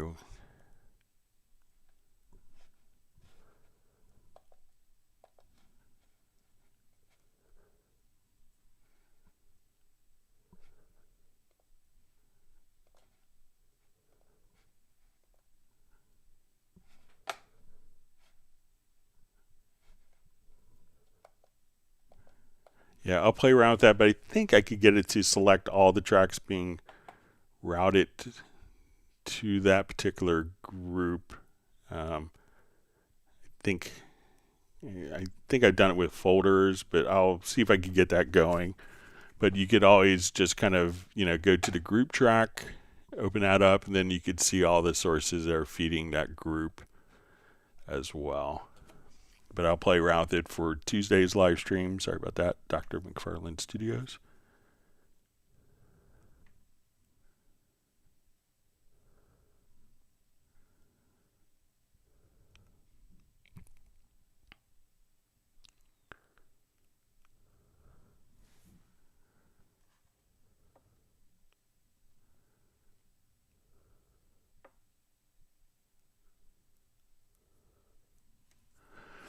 All right, Ali Danesh says, when working with Groove Agent, I usually put 4 kicks on C to D sharp, 4 snares, and I select, for example, kicks and route them out to 3 and snares out to 4. How can I get reverb on snares or hats individually? Snare 1, different reverb than snare 2. Also notice that the 4 snares are all routed to out 4 in Groove Agent. All right, so let's go ahead and create that scenario.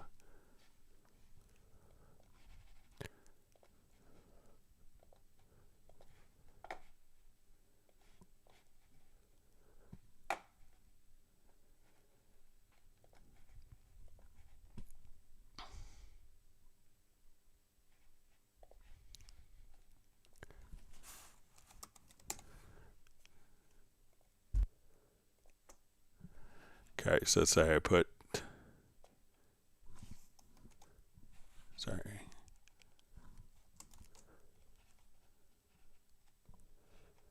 I just got the pad. All right, so I'm going to drag these. All right, so now we have, and let's find our snares.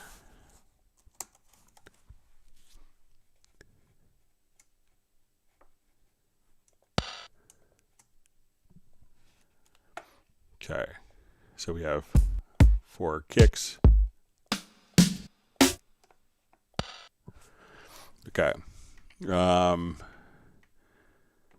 right, and I select samples kicks and I route them to out 3 and kicks and route them to out 3 and snares to output 4. Okay, so let's come over here. So kicks will go to out 3.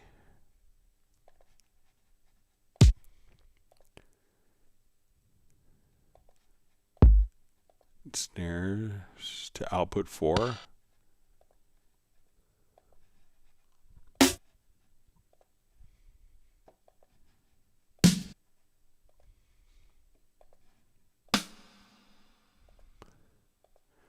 right, so now my kicks, I can see my different outputs here. Okay, says how can I get reverb on snares or hi-hats individually? Snare 1, different reverb than snare 2, and also notice that the 4 snares are all routed to, okay, so when I come over here, let's just go to, okay, so let's say this one, I probably don't need to add reverb, but this one is too dry. So I'm going to come over here. Let's get to the mixer.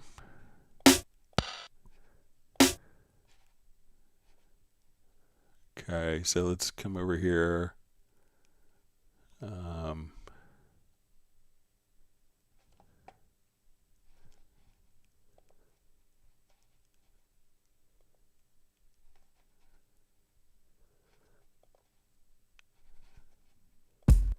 All right, so let me come over here to my...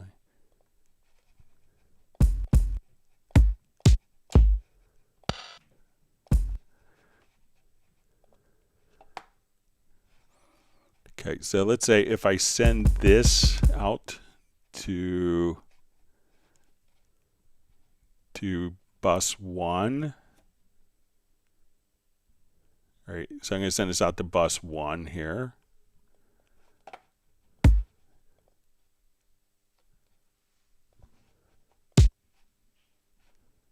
So let's say if we want different buses. So let's say bus 2.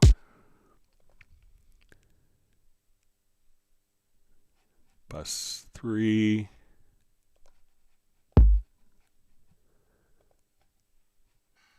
Bus 4.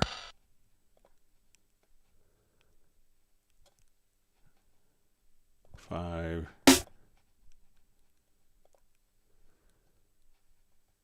6.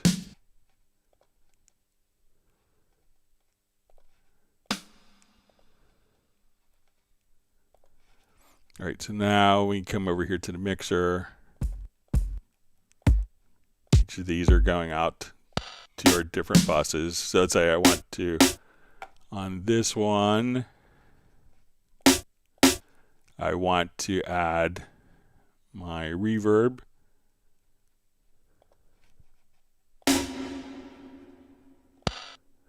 And let's say this one, I want to add delays.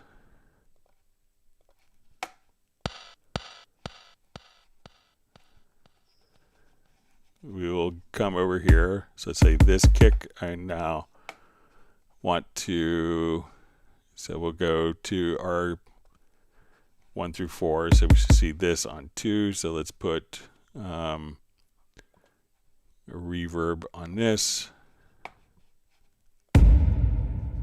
All right, and let's just set our time small.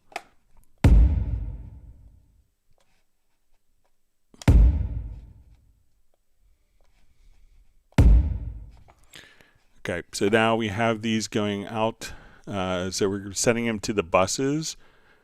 And let's see if we could now send this particular out. So it's going to the bus for the effects. And now I want this to go out of output 3.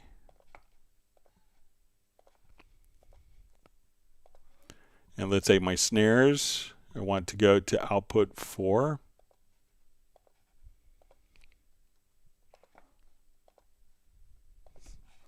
So now when I hit my kicks, these are all going to output 3. My snares are going to output 4. So you want to take the pad, route the pad to buses, go into the mixer, and then you'll see you could have 4 insert effects. We could also add send effects here. And so we'll see kind of our 16 buses here, or 16 stereo buses. We could add insert effects. We could add aux sends. And then each of these buses, we want to, instead of the kit mix, send these to the outputs. So now our snares can have different effects. We're all going output 4, our kicks, which are going to be sent to a bus. That bus will access in the mixer. So now we could have our different effects for our kick and snares, have independent effects, but still going out to the same, to their own discrete outputs. So let me know if that makes sense for you, Ali. All right, so we see Yeshu. Yesh says, thank you so much, Greg, for clarifying my question on dot integration between Nuendo and Cubase with sound designing, so you're welcome.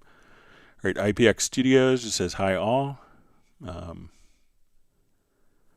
See, Radar of the Band just says, is that the Doc McFarland? And he's saying, in the flesh. He says, been learning Cubase this week as I never took the time to learn it. All right.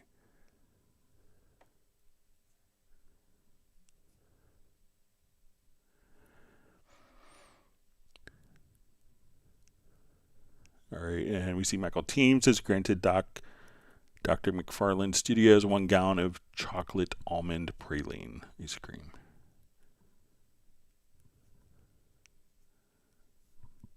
And Dr. McFarland likes chocolate almond, is his favorite ice cream flavor. All right. Uno Mementos checking in from Finland. He's on the road, so he's just whacking the like button.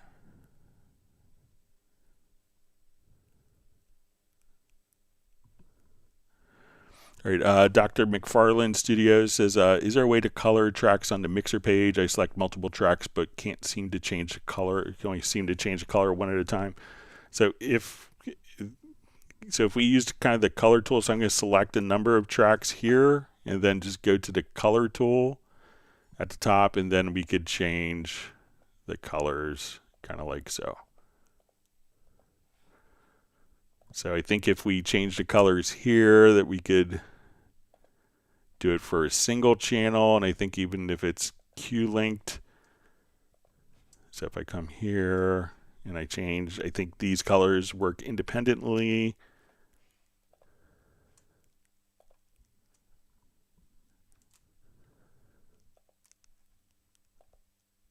But if you just select the tracks and now go to the colors, select the colors here at top, you can just simply go over there as well.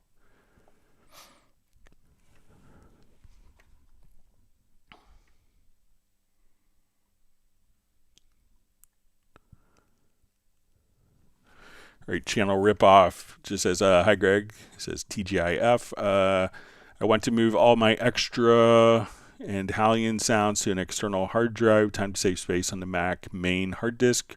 Please show how to move them, please. So if we go to the Steinberg Library Assistant,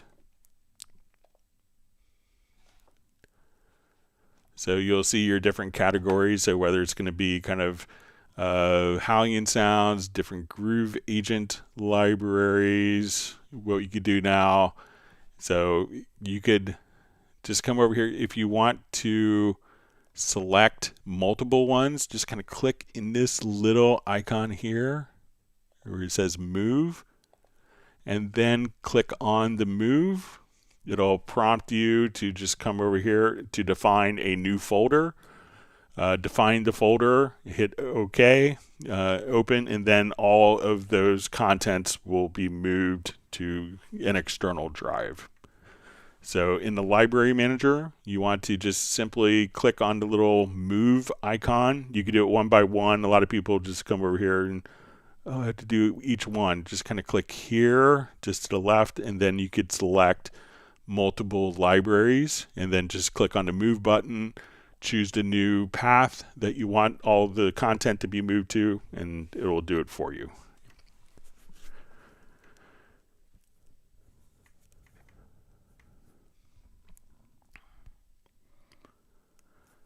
See, Flyv just says, awesome, chord track is easy to use. Yeah.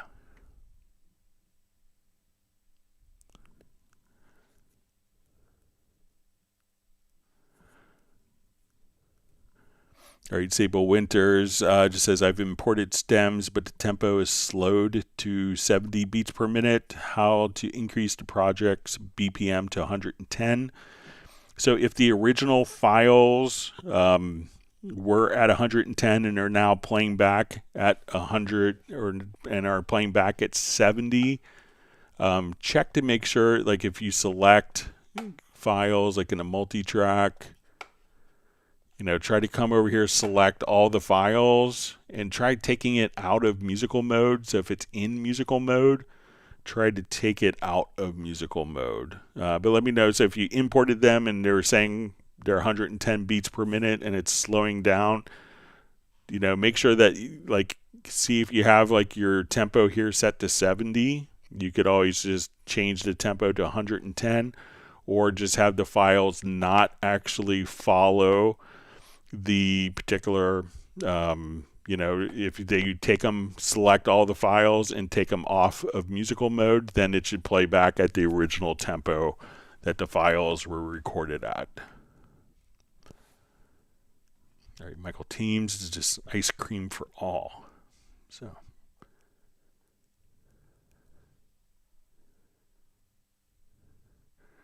All right, Gerald Ely just says, use different mixers for separate groups is my tip of the day.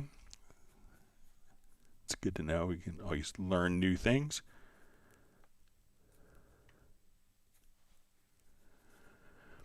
All right, Samuel Tillen just says, hello from Reunion Island. How to use MixKey with Cubase 14 to OBS for live streaming. All right, so I'm using kind of OBS currently, and I'm using kind of a hardware mixer, but if we had MixKey kind of in, what we would do, as soon as we open up MixKey,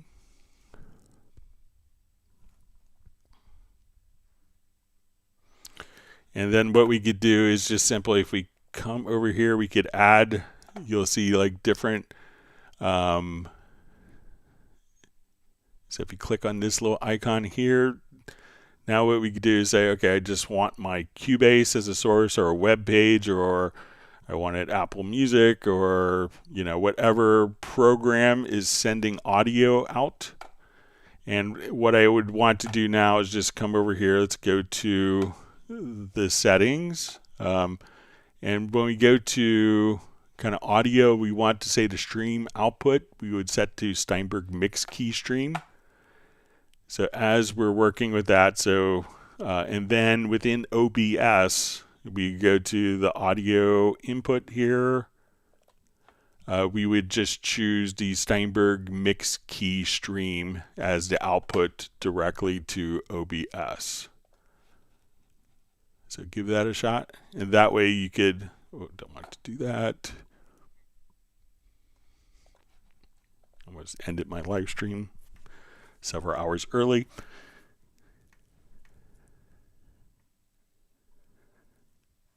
And just Samuel, just curious where Reunion Island is, just sheer curiosity on my part.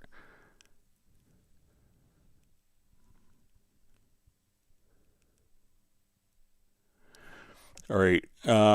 So we see from Bratman Studios, says, interesting, I made a new track for master keyboard to my 2600 external, set MIDI on master to any, set 2600 to any, and no sound 2600 MIDI in is channel 16, set 2600 from any to 16, and it worked Y. So probably you didn't have any sources that were like if you wanted to, probably the sound was on 16, but maybe the part, if you have a MIDI channel any, that could take MIDI information on channels 1 through 16. But if it doesn't see any information that's going to MIDI channel 16, then nothing is being sent to your ARP 2600. So once you do that, then, so probably with your ARP 2600, I would always set it to a fixed MIDI channel. That would be kind of my choice to do.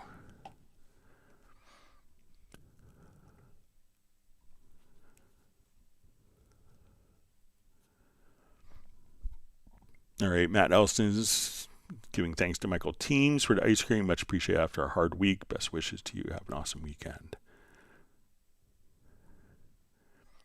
Radar, the band, is happy that he's not gaining weight from virtual ice cream. Always wonderful to see Balsa checking in from Montenegro.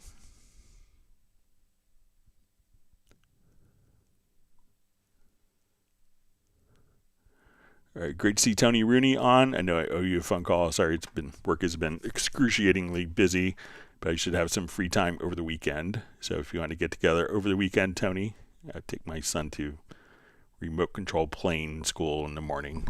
But I should have some time tomorrow afternoon, but I'll give you a call after the live stream. Great to see you on, Tony.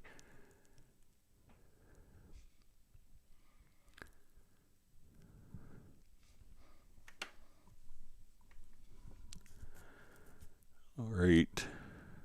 Mark Rabin. Great to see Mark Rabin on. So everyone give a big woof to Mark Rabin's dog, Stella. Mark's based in Montana in the United States. And Michael Teams has granted him 1 gallon of forced green ice cream. And Mark says he's downloading the update to 14.040. He says he has a great song active now. He says, gosh, I wish I could sing. Anyone? I think there's some good singers there. But who knows what will be coming in Cubase in the future.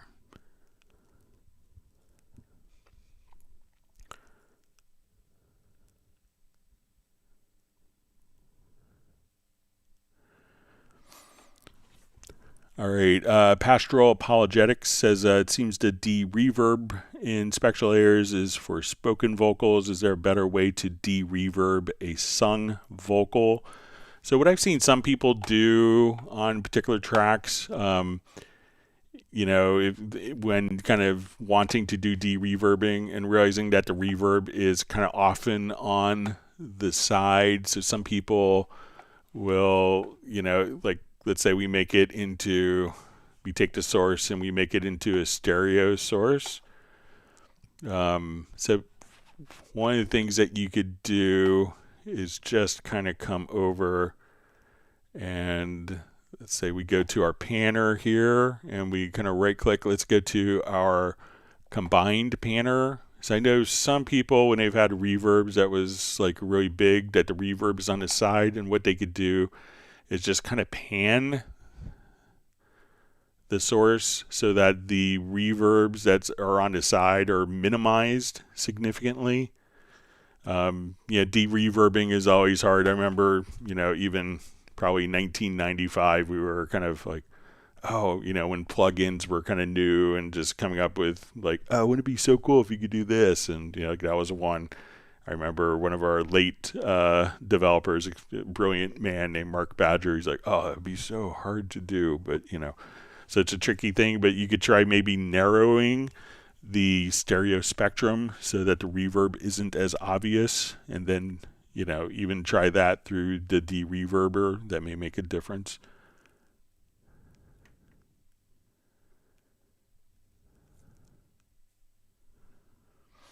All right.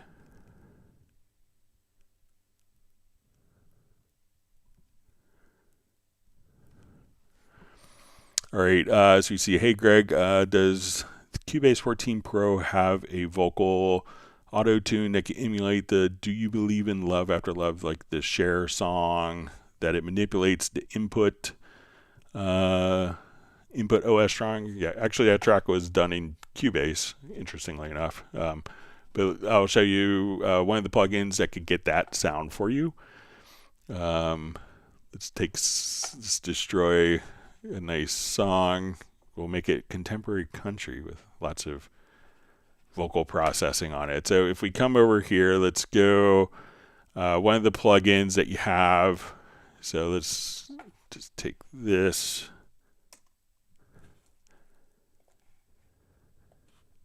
Do you recall the day we first met? So I'm going to come over here and under the pitch shift, if we go to the pitch correct plugin, and what you want to do is where you see the correction, just whack the speed up. That was a long, long time ago.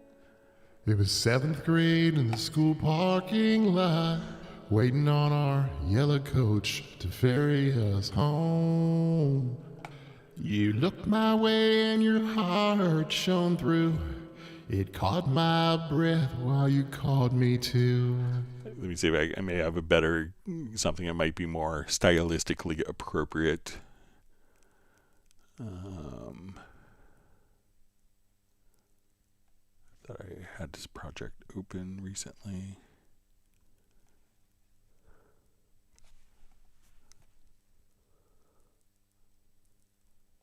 Let's just open it here.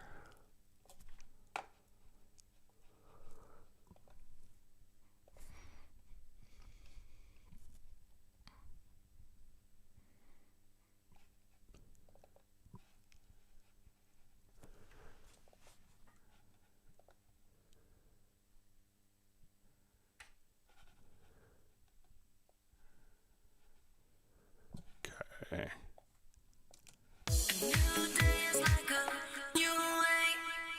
Just go on and leave the rest behind. Wide open as you dare to take that step. And all you want is right in front of you. So if I come here to the pitch shift, pitch correct. So kind of play around with.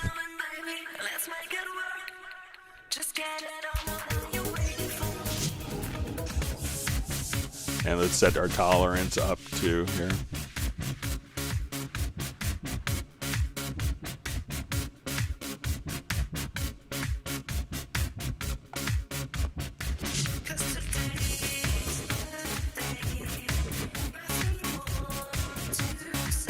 Yeah, so kind of play around with the pitch correct plugin and just kind of take that that correction speed up and the tolerance. I'll just take the other plugins off this vocal. Nothing more to say. No time to hesitate, it's all been done. You wanna have it, you can get enough. So play around with that.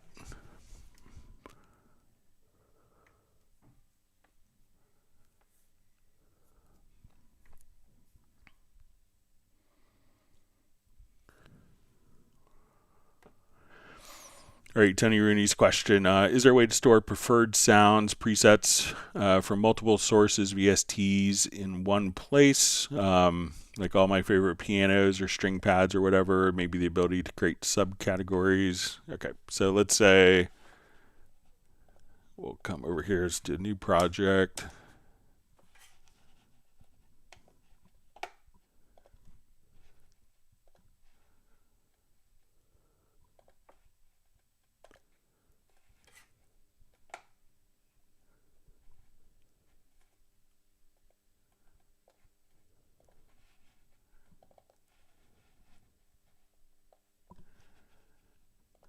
Okay, so let's say, all right, and let me add,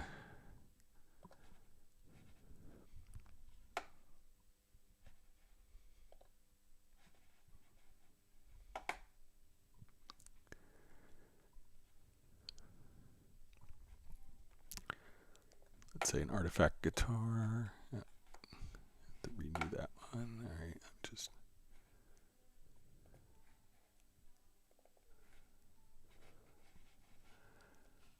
Okay.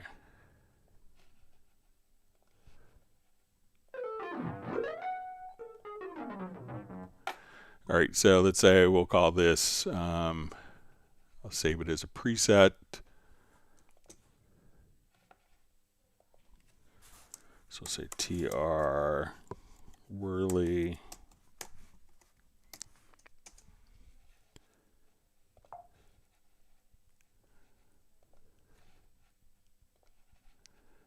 And we'll save this preset. We'll say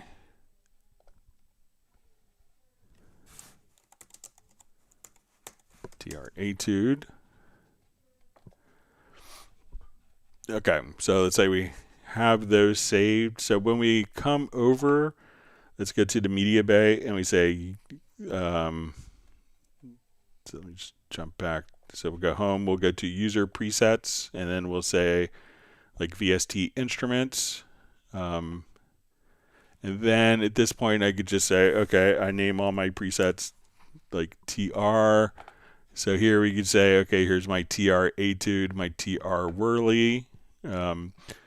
So at this point, you know, we could come right over here and just have, and that's going to be stored in kind of one central location that you could back up with like the profile settings.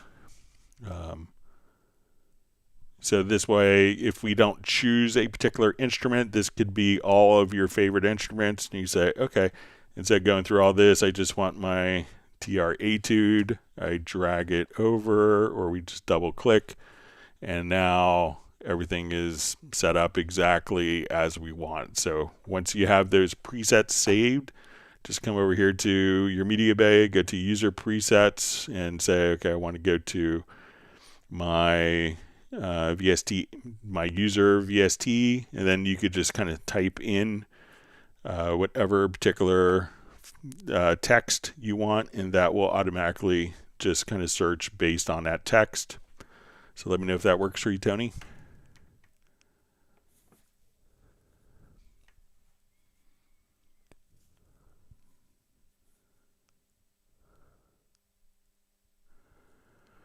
Okay, so Tiago says, Greg, I'm sending you videos of the project issues related to free warp, marking in a project window. Some of the warp markings do not lock. Sorry, just shifted on me.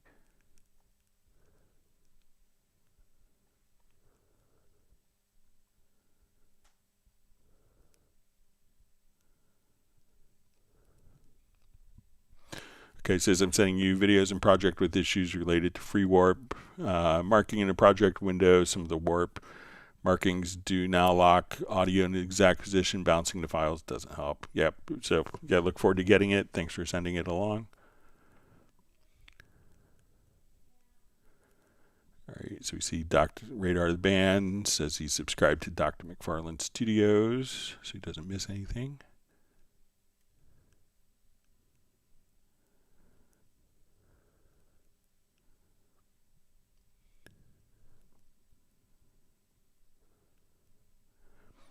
Okay.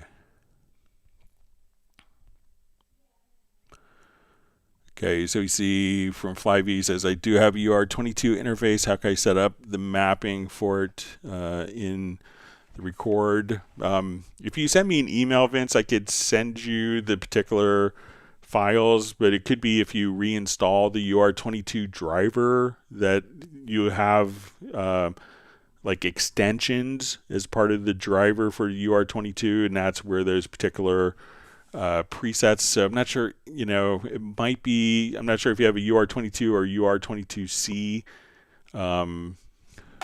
But so the UR22 doesn't have any, like the original UR22 doesn't have DSP, but the Mark II does. So that may be, what's going on. But if you want to email me, I could send you those particular templates. I'm happy to share those. I could put it in an email for you.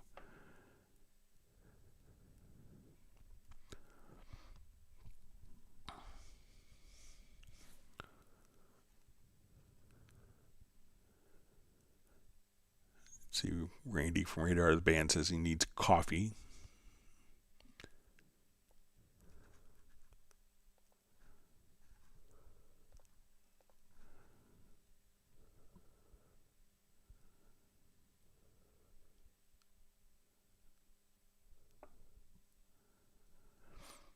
All right, so you see Mark Raven says he has 3 autistic grandkids and their age just got cut, so kind of worried about making tunes. Sorry to hear that, and it's tough. All right, Radar the band is having Kona coffee from Hawaii tonight. Sounds good. Haven't been to the Big Island yet myself, but...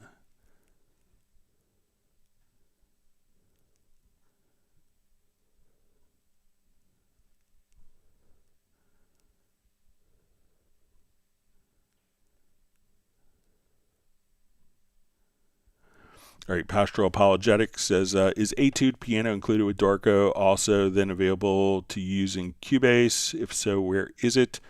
So you get the Etude Elements as part of the latest Dorco update. And if you have a license for Dorco and Cubase, the Dorco Elements, so when you go to a particular instrument here, we add an instrument track, and let's say we go to our Hallian Sonic, we can see that we have, so we get to load up the Hallian Sonic instrument set, that we have the Etude Elements, which is kind of a cut down version, still sounds amazing. Or if you just want to run, so I'm running that from my Dorco license. So we could have, so I could open up Etude Elements or Etude. So probably if I had Etude, which is sold separately, I think it's $79 or $99, but a phenomenal piano. You could do that. But if you have a Dorco license, the Etude Elements will show up inside of your Cubase as well. But it doesn't come with Cubase.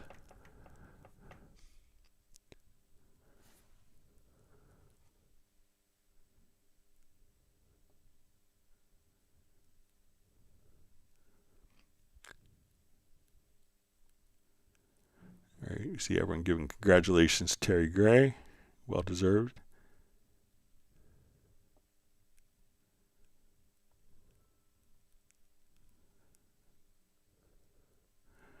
All right, so we have Hamo 1974 sending greetings from Finland, and we see Uno Mementos on a drive. It's very, very dark with animals.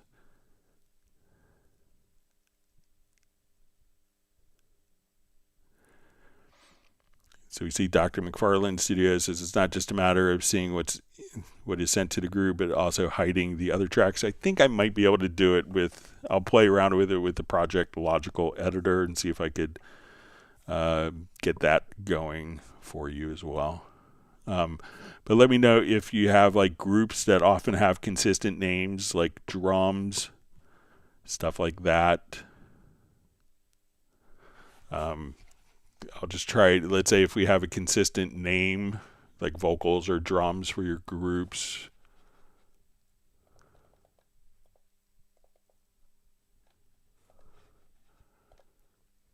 All right, so let's say these 6 will be routed to drums group.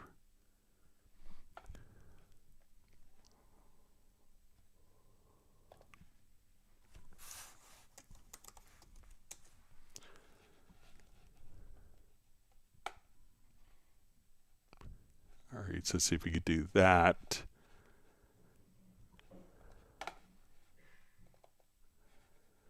Okay, so we want to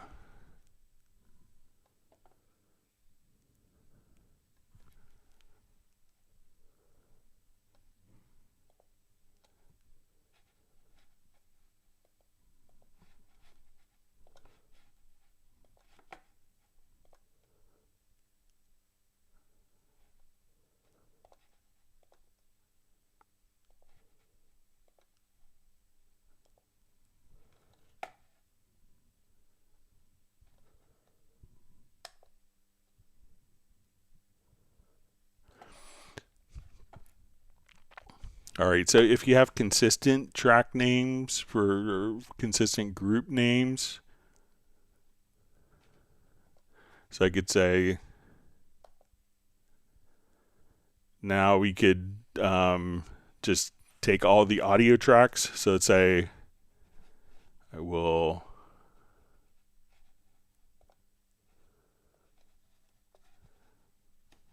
all right, and let me just add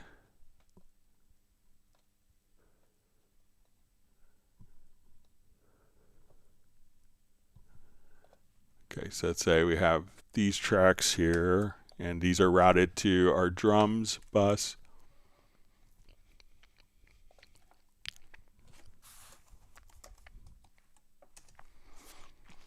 And we could also just say kind of contains, or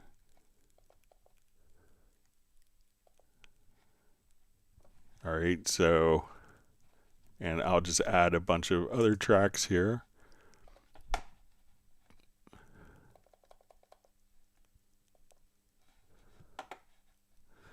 All right, so we have a number of tracks in our project, but we have like the first 6 are going to the drums. So now I could just come over here and just see all of those tracks that are being routed to the drum group. So let me know if you have consistent names for the groups, like within a template, which is common, maybe like guitars, brass, vocals, drums. Then we could just set up different presets where you can say, okay, now I just want to see only the tracks that are routed to the drum group. So let me know if that's helpful for you at all. So if that's applicable for your workflow. But again, we want to select, and we can say equal to audio or MIDI. So let's say, you know, and then we want to do selected by name channel contains drums. So this would be on the output name channel. So now, you know, if we have 100 tracks, we could just come right over here. There's all my drums. And then you could redo all the visibility changes if you wanted to with the keyboard shortcut. So let me know if that's helpful at all and would it be applicable for your workflow.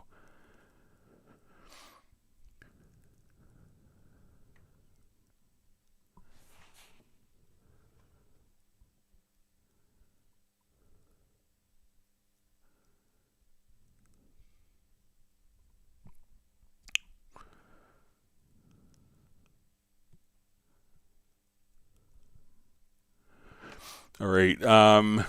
It says, what do you do when you can't find the BPM in the Cubase app?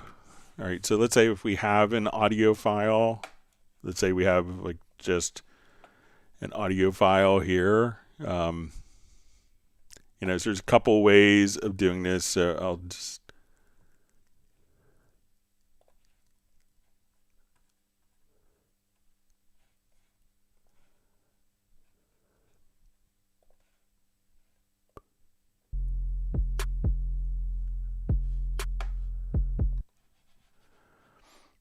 okay, so if you don't know, if you can't find it, let's say there's no, like this isn't in musical mode, one way of doing it is just say, okay, we're going to count the beats.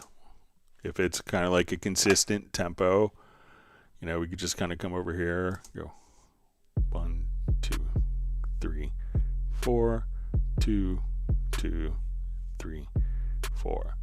All right, so it's 8 beats. So if I just kind of come right over here, we can double click on it. We'll go into our sample editor.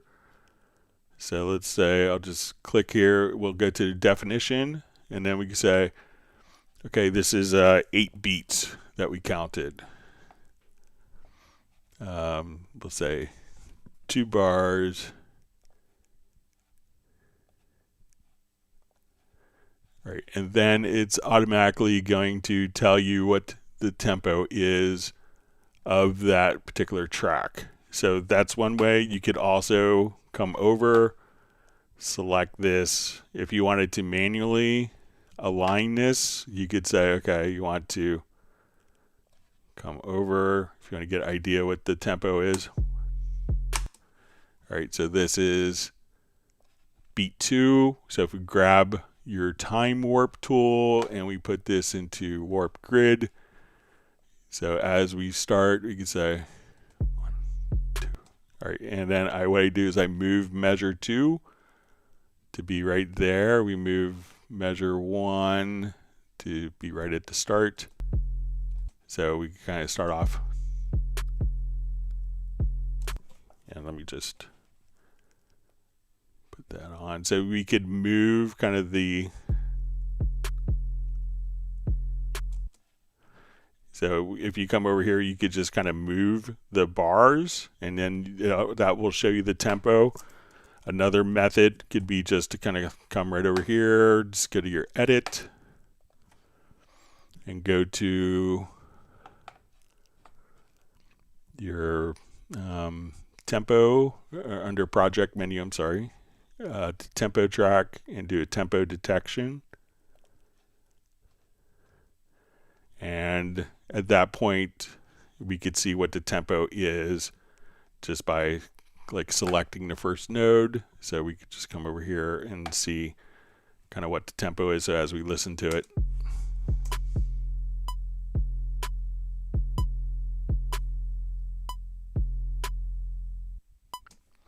So a couple ways of figuring out what the tempo is.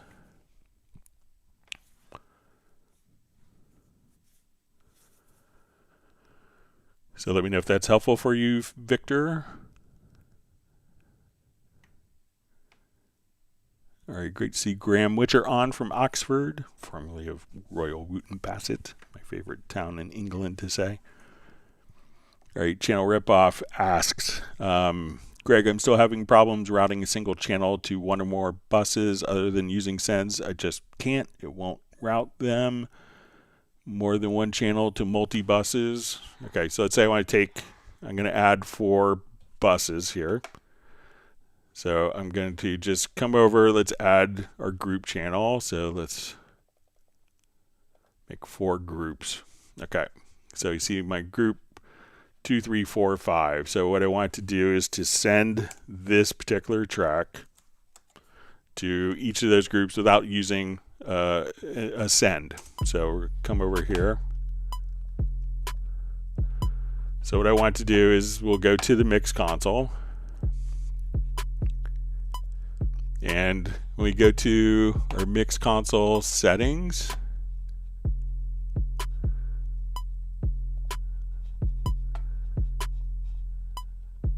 all right, and I'll just, so when we go to our little settings window here, we'll see this thing called direct routing mode, and we'll say summing mode on. So what I want to do now is I'm not going to use my modulators, not going to use my inserts, the EQs, but I'm going to set up a section for direct routing. So now I want to take this track, we go to our direct routing, and I can say let's send it to group 2. Let's send it to group 3. I want to send it to group 4 and to group 5. So now as we play, let me just make sure I have the summing mode on.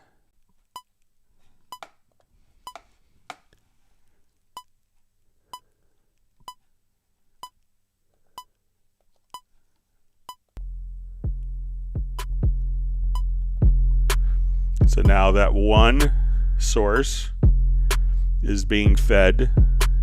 We're not using any of our sends. So if we want to come over here, let's open up our sends.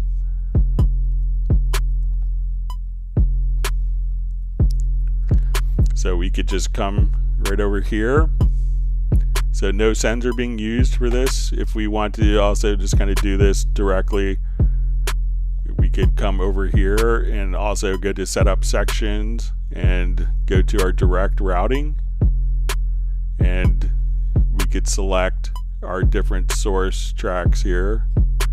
So we could set up direct routing right there. So we could send it up to 8 different sources. The one thing that can trip you up with this is just to make sure, and you could do it with a keyboard shortcut as well. If you come here, you just want to make sure you go to the settings menu and then just make sure that you have direct routing summing mode. You probably have to check that, and then when we come over, you say, okay, let's go to this section, go to setup sections, make sure that you have direct routing, and then once you have the direct routing enabled, you could see it going to your 4 different groups. So you can send it to multiple groups, and you could even automate that as well. So if you wanted to go to your channel automation, so let's come over here, let's automate this particular change.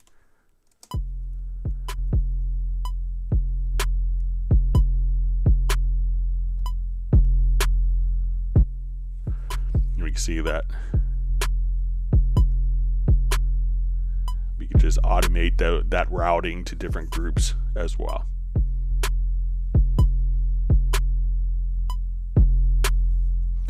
So let me know if that's helpful for you, channel ripoff.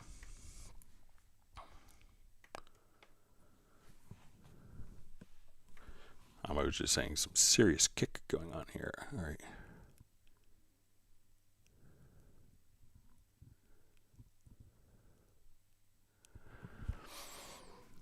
All right, so we see Greg, thanks. In a MIDI monitor, there's a 7 MIDI volume tick box. Will that affect anything? My velocity is maxing out at 107, not 120. So yeah, if the volume is low, it may also be sending a volume message to that instrument. So, if you wanted to just go to the instrument itself, like let's say, if we're on an instrument track, one of the things that you could do if you wanted to reset it easily, if you go to like a MIDI insert, we can go to MIDI control, and then we could just say, okay, go to CC7 and just turn that to 127. So what it's doing is basically the MIDI message is probably sending a lower volume for the MIDI message, so it can't fully realize kind of the sound level. So, maybe you have a volume on the unit that's down, and that volume may be transmitting MIDI CC7, even though it's acting as a controller, so that may be transmitting. So you can offset that again by going into your MIDI control plugin. You'll see like CC, take one of these, set it to CC7, and just turn it up, and then that will probably do the trick. So you probably could be playing it really loud, but then your controller may be also sending CC7, telling the overall instrument to be soft, kind of fighting against you dynamic-wise.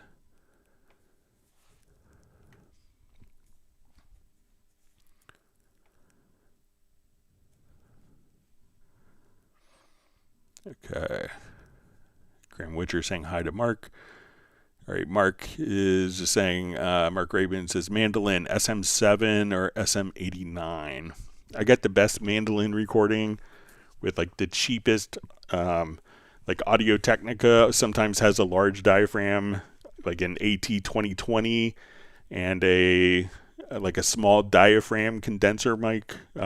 I use this with a friend of mine who has 13 or 15 mandolins, something ridiculous. And I just got I got both of them together at Guitar Center for $100. So it was an Audio Technica 2020 and a small diaphragm condenser, and that little audio, and it comes in a bundle from Audio Technica. But I just put it on randomly, and it just sounded so good. It was just totally blown away just by how great that little cheap Audio Technica small, almost like a pencil condenser mic, like a small diaphragm condenser mic on mandolins or acoustic guitars, something in the vein of an AKG C451 or a Rode, was it the NT5, where they have the stereo matched pair. Those are all kind of great options to play around with. So check out a small diaphragm condenser. Ali Dinesh just says, thanks, Greg. Michael Teams recommending AKG C1000.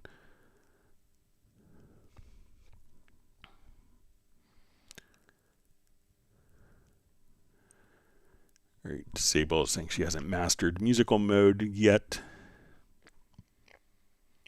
All right.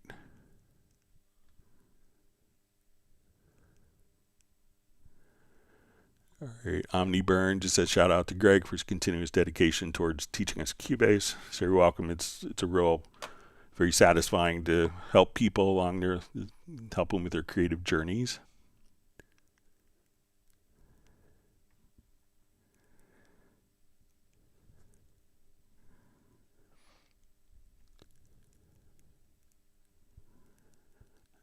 All right, Mark Rabin just mentions RC Plane School. Sounds like pre-drone school. I think the drones are, most of the drones are pretty slow compared to my son's plane is almost like a little jet. I think it goes 187 miles an hour.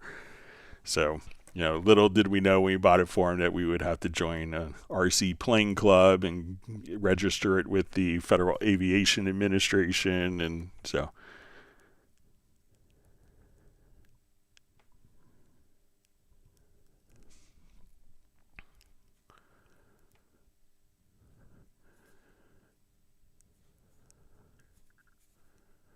all right, Dr. McFarland Studios says, is it possible to stop Cubase from trying to scan plugins that are not iLok activated? Every time I open up Cubase, it wants to scan plugins. So I think it's going to do, it's always going to be scanning for plugins just to give you a warning that this plugin isn't available. Because there's scenarios where people will be working on a project and a plugin it's not available, they don't know about it, and it doesn't load, and they save it and they pass it on to someone else, and then all of a sudden the plugin settings are kind of lost. But depending on the plugin manufacturer, if you keep seeing it scan and you don't have a license, just go into your iLok. I think you can go into your iLok manager and just remove the plugin if it's a trial version that's trying to pop up a message. But that's kind of how the plugin developer has made the choice to do that. So, but it's also just a safety precaution so that which plugins aren't working. I realize it could be annoying if you're okay, I don't want that trial version. I keep seeing the window pop up, but I think you could uninstall or remove that particular plugin from your iLok if it keeps happening.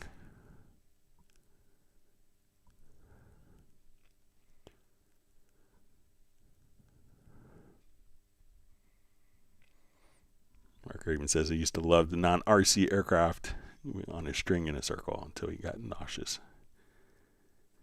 Michael Team says his dad flew RC aircraft back in the day. Yeah, they're pretty cool. So I'd say all the guys, the adults at the club, are really good at teaching kids, giving free classes and stuff. And I see Soren's flown a lot of RC airplanes in the past.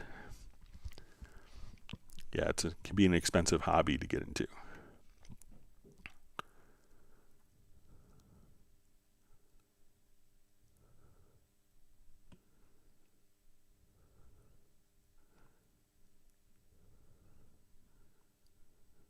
Okay, so we see Steve Green just says, Greg, last question. I load Groove Agent. All routing is correct. I can play a pad and hear it, and I see the signals coming through to the event track. When I start recording live, no notes appear.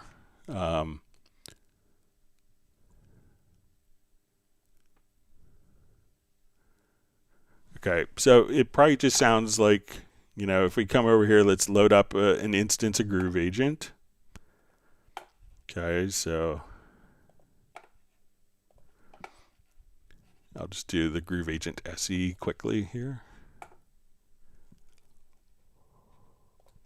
It's one that everyone has with their Cubase license. All right, so we load up Kit.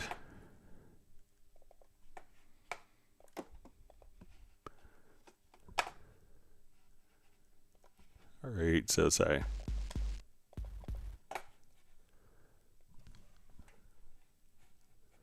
turn my control room up here a little bit. All right. Find something less annoying. Okay, so let's say we have this. So I see Groove Agent playing. Now, so when I go to play it with MIDI, if I go to this Groove Agent track, if this MIDI port isn't set correctly, so let's say I have it set here. I see the signal, but the wrong MIDI port is selected. I won't see that, but if I just come over here, let's say I set it to all MIDI inputs, or I set it to directly to my controller.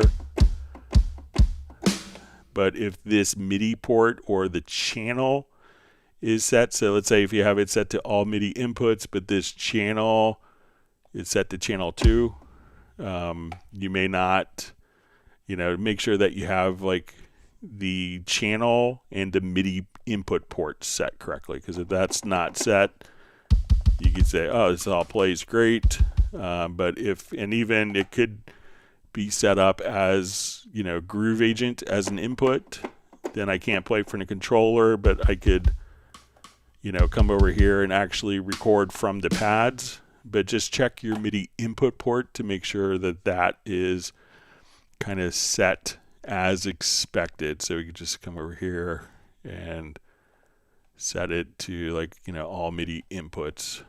So check just the MIDI input port, Steve.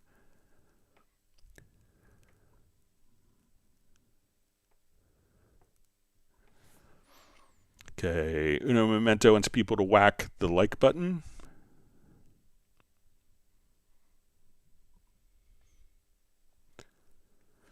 Mark Winslow is sending 100% coffee beans. So, sounds good. I'll always take Hawaiian coffee.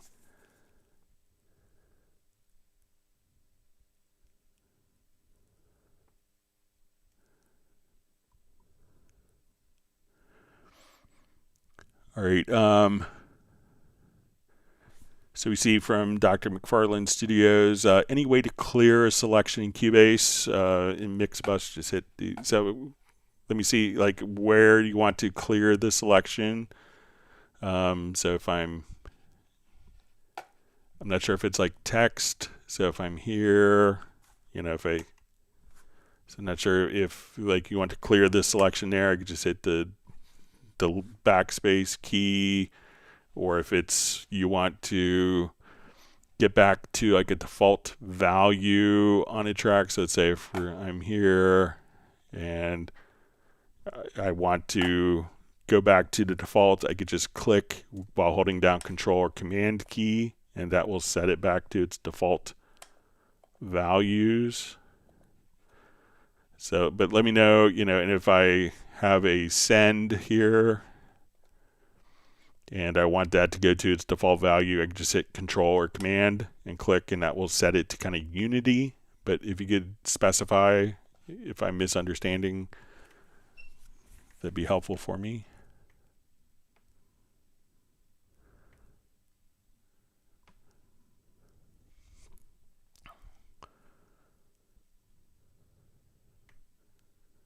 See, Mark Winslow just says coffee is taken over where pineapple left in Hawaii. So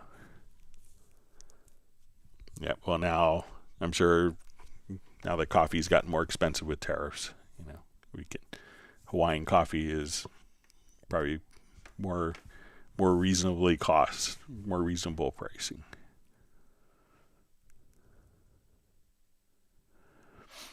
All right, Peter Boy just says, hi Greg, long time not hear from you. I have a question. Is Cubase 14 Artist VST Instruments limited versions of what comes with 14 Pro? I think there may be more in 14 Pro, but let's take a look.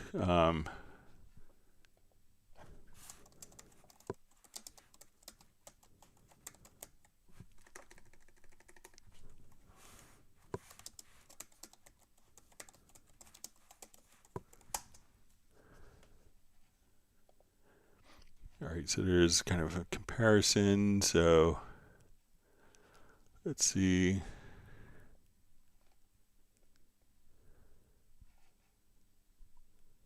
So it looks like, so this is Artist and Pro. So it looks like they may have 10 virtual instrument and libraries. So it looks like it's maybe the same.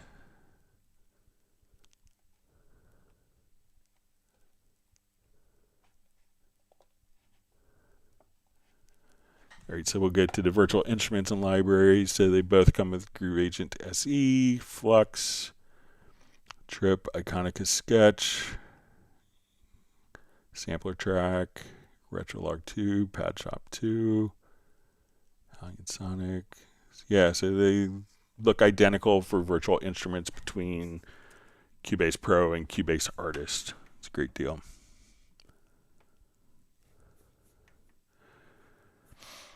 All right, Peter Boy just says, also, when would Cubase 15 be released? So it's always released when it's ready, but we usually don't talk about release dates beforehand. But as soon as there is a release, as soon as it is released, we will do kind of a detailed walkthrough and a live stream after it's out. Okay, so we see Vince sent an email about the missing templates in his hub. All right, so we have Baza just saying hello from Greenwich in the UK and London.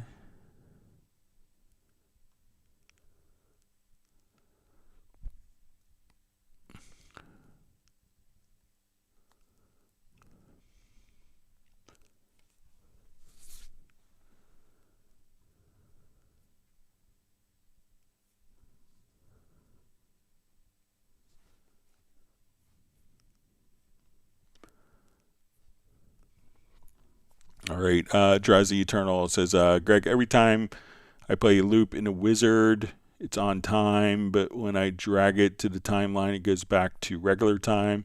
How do I keep it the same tempo without having to stretch it? So I'm not sure if the wizard is like the media bay over here. So let's say I want to come here. We'll just put this in a quick loop. Turn that off for now. Let's just... All right, so when we go to our media bay and we're auditioning like different beats, let me just...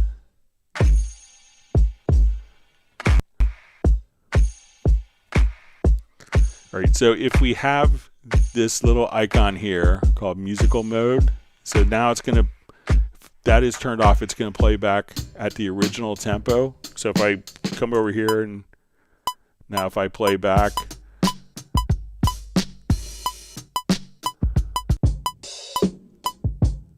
we can see that that's not aligned, but once we turn this on and I play a loop, it's automatically going to play.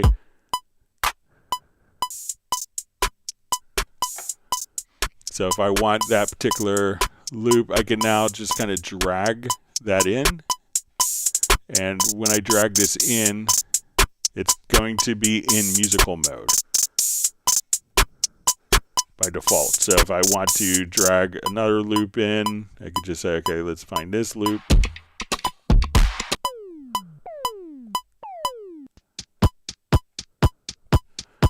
So now that I drag that loop in with that enabled, it's automatically going to play back in time. And if I change my tempo here, it's automatically going to play. Now, if you think that your loop has like the tempo information embedded, you could also just click on the musical mode right here on the project window. So when it's not in musical mode, it's going to play back at its original tempo. But when I select both of these events and I say play these in musical mode, but when they're not in musical mode,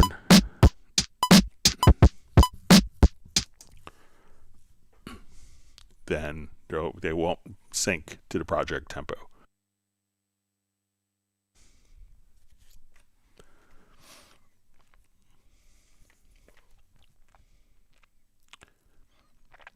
Let's see, comment from Dr. McFarland Studios says it would be easier just to add a spill button to show and hide tracks sent to a group. It's a great feature when you have lots of tracks to help organize tracks and mixer views, and you set up the same buses for every session.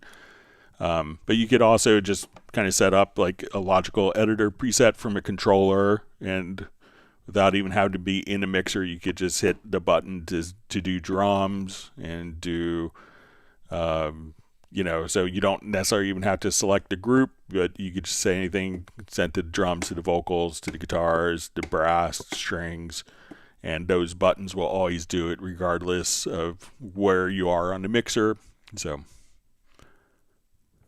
But I'll make sure to pass it along as a feature request.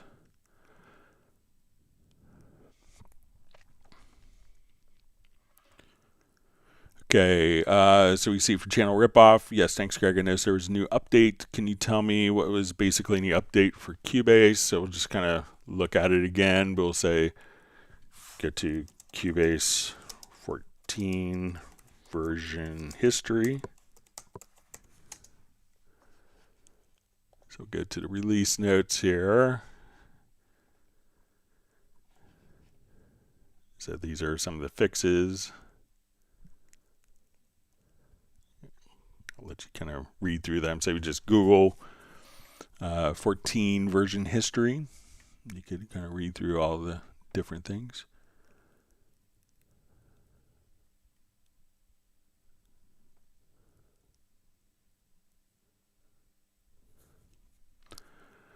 All right.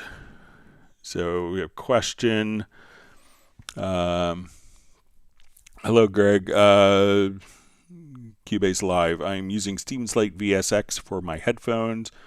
When I use QSend for reference track, the QSend track does not work with VSX. How can I resolve this, please?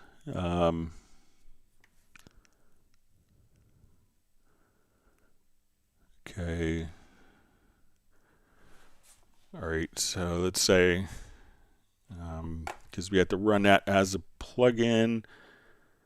So it could depend on where it's actually set. So let's say we go to our control room. I think if we go to the inserts here, and, because we could have inserts that are on each QMix, but we could also just have our inserts that are global. So we could have inserts on each cue. We could also have inserts on each speaker that we're dealing with. But if the insert is on the overall, like if we go to the very bottom here, and you may have to just kind of click here and make sure that you have the inserts here. Everything through the control room, if you put I think you would need to put the VSX plugin. I don't have a VSX. I have friends that like speak incredibly highly of it, but I think if you put that in the plugin in the control room, that everything, whether it's going to be a Q mix that's going through here, as opposed to putting it on the channel. So if we put it on the speakers and we go to the Q mix to listen to the reference track, that won't catch it. But try putting it directly here in the very bottom, and you'll see like there's insert slots for the very bottom for the entire control room to go through. And I think that should be able to catch any source in the control room globally. So give that a try right there.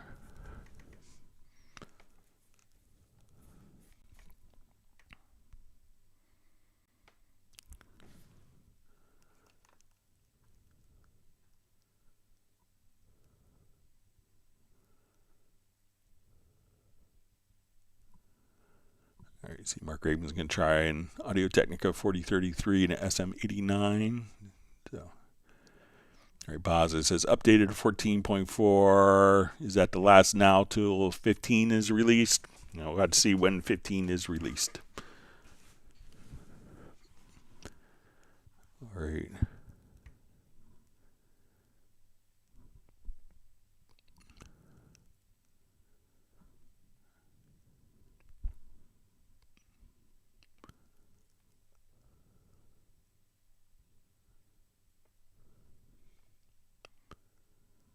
Okay, just reading through comments. All right, so we just see from Oluwase Emmanuel says, when I mix down my mix, the tempo is slower at playback. So usually that's going to be kind of indicative that when you export it, the audio mix down, that perhaps the sample rate was different than the project sample rate. So that could indicate that maybe your project's at 48K, but you exported at 44.1K.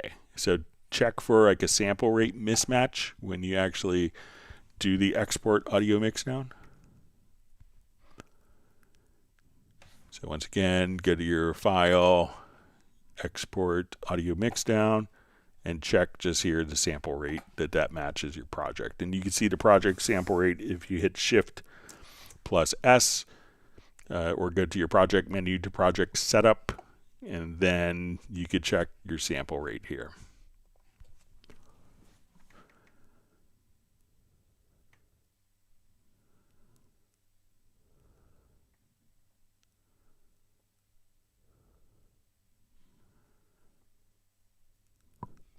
All right.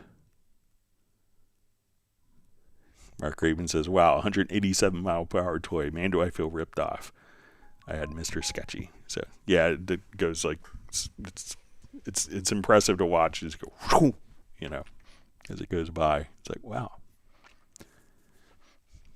My wife got him like the nice plane. He probably should have gotten a much simpler plane to start with, but it's like he's starting with this space shuttle. It's like he has the Learjet of RC planes instead of starting with this Cessna.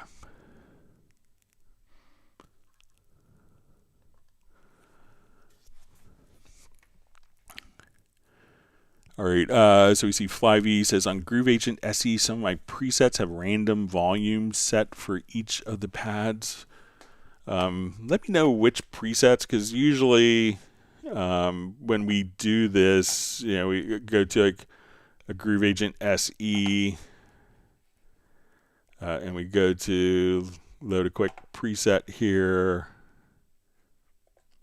So I'm not sure if it's a Beat Agent, but let's just say, because usually like there isn't like a volume per se with the instrument until it's been routed to an output or a bus. So usually by default, it doesn't engage, it doesn't have a volume. You could, if you go to the mixer, everything, check to see if these are set by default, but generally until you've activated, this will remain kind of at unity. But if there's like a specific, and sometimes you may have presets that are kind of mixed, like a Simon Phillips kit that might be mixed more for, to bring out the particular overheads or the room mics for, adding a particular flavor. But you could, but let me know if it's a particular preset, and if you go to the mixer that these faders are different, and you'll have 4 banks of these faders available as well.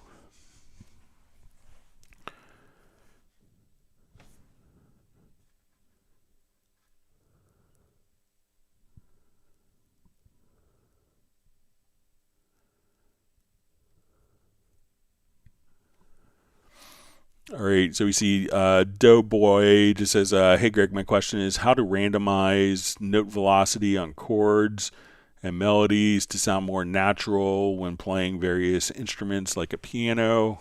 Okay.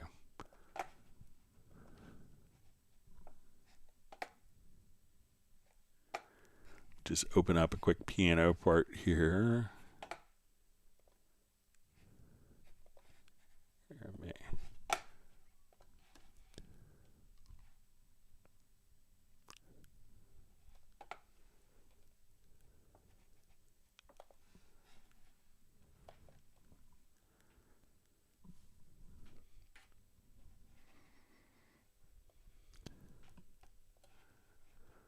All right, so let's go ahead and we'll just kind of take this piano piece here.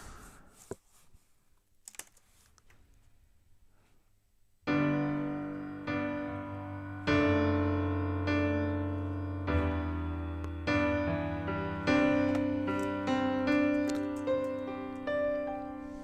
right, so let's say we had all these velocities the same. All right, so we got my friend Vince played piano well, played with many. So let's say our piano is all kind of like this. All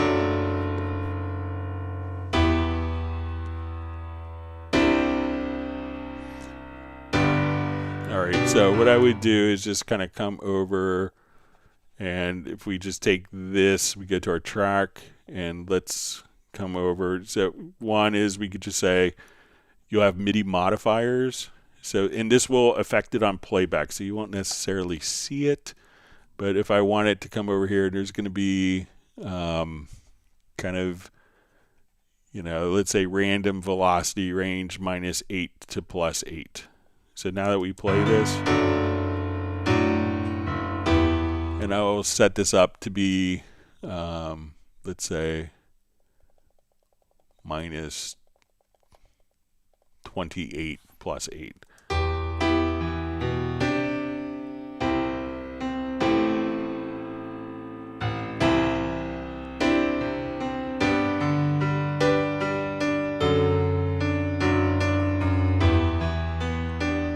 So we could kind of on playback affect that. Now we could also do stuff like in the logical editor if you want to be a little more precise with it. Just come over here. So let's say I want to get set up. So I want to take the notes, and we'll just say we're going to take our velocity, and we're going to transform our velocity, and we're going to set it to random values between, let's say, 80 and 100. So now when I just come over here, hit apply, I'll select all the notes here. Let's see.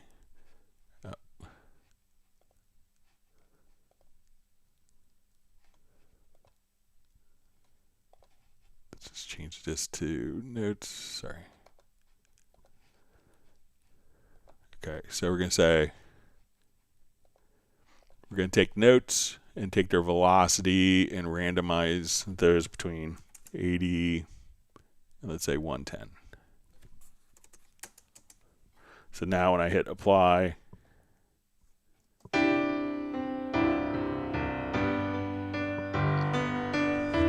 And let's say I want to make it between 70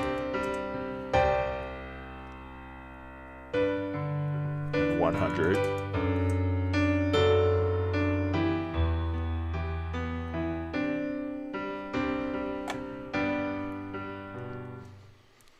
So we could just kind of come over here. So let's say, okay, I want these maybe between 60 and 90.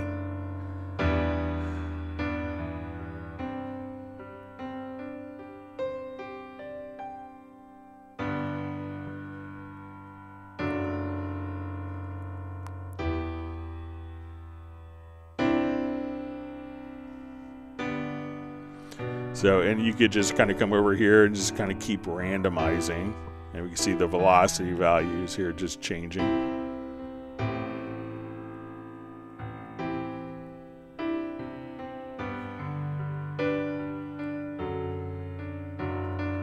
So you could try stuff like that and, you know, come up with some really nice musical variations for you.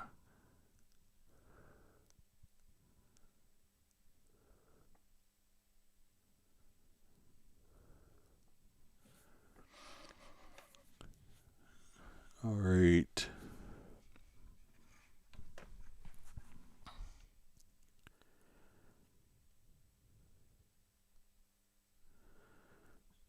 All right, so we see from Dr. McFarland Studios is clear this selection on a track or group. Like, do you want to reset the channel? Sorry for being dense, but let's say, like if I just right click here, let's see if there's, I think there's a reset channel. Let me just see if there's a key command for it.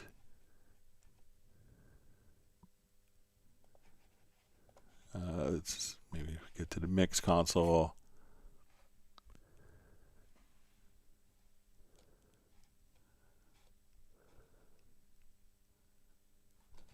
I think there's a reset channel. Let me just look for it.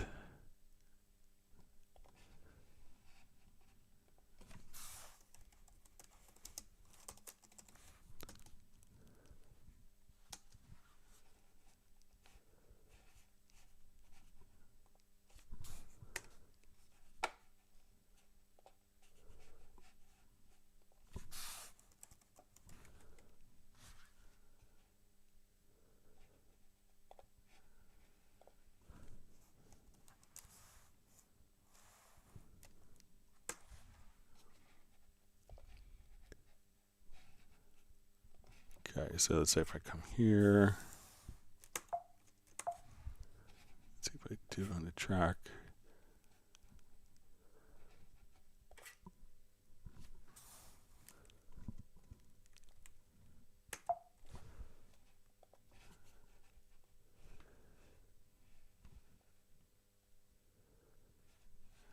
I think there's an easier way, but I may be having a brain cramp on it. Let me just...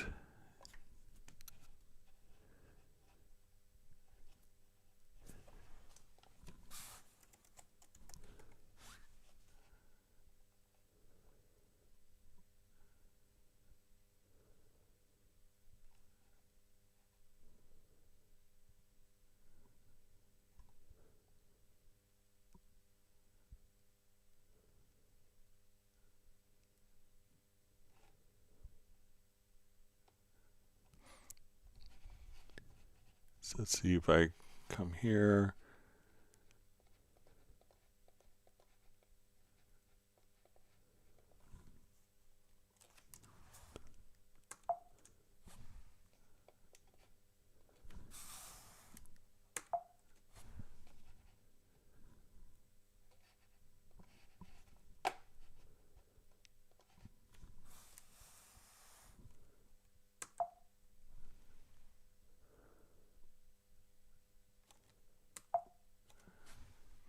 Yeah, so I think you might be able to use the reset channel, but let me just see if it's,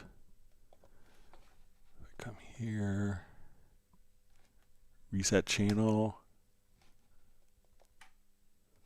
So let me know if that's kind of, if the little drop down menu, you could do the reset channel. So let me know if that's kind of what you want.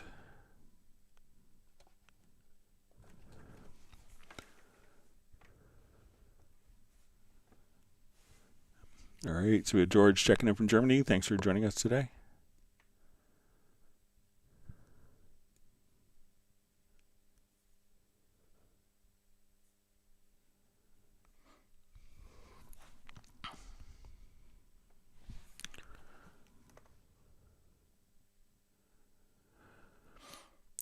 Okay.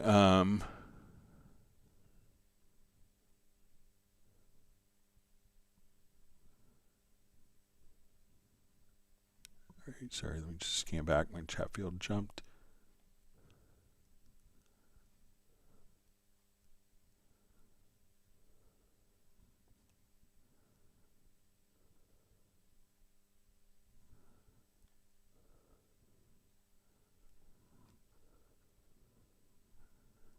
Okay, so we see from George, question, after I installed the various updates, Cubase and VST Instrumentalian Sonic finds no instrument, it scans but doesn't find any content. So make sure that if you go to your media bay, come over, so open up the media bay, and then you'll see like your VST sound here. So there's a lot of, so let's say you have like your acoustic agent, you have electric bass, etude. Make sure that these didn't get turned off. So if you come over here, make sure that there's a check mark.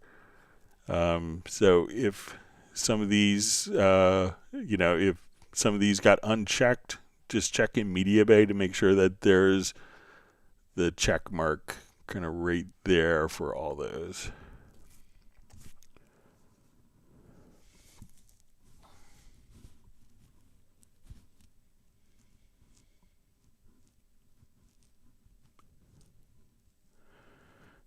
Okay, so we see Jazzy Lamel asks, hey Greg, is there a way to monitor on the input when recording vocals with plugins like compressor, reverb, and EQ for the vocalist to hear when they are recording and then print it? So it really makes a difference, like when, so let's come over to new project here. Let's add an audio track. All right, so let's say we have input tracks. So this could depend upon the state of your audio interface. So if you're on a Windows platform, if we go to your studio menu to studio setup, and we select your audio interface here, if you're on a Windows platform, you want to make sure that direct monitoring is unchecked. If you're on Mac OS, generally if you're running anything other than a Steinberg audio interface, you may have to go into the audio interfaces control panel or little mixer applet and turn off direct monitoring. So once that is turned off, we can now come over here and the channels, the effects that we have on this particular channel. So let's say, okay, we want a reverb. Let's say like a courtesy reverb, if you will. So let's say, okay, we want a Roomworks and they want to hear the compression. So we'll come over here. Let's put on a tube compressor. So we're all happy with the results of that. And so let's say, okay, I'll put the reverb as a send over here. So I'm going to add a send effect.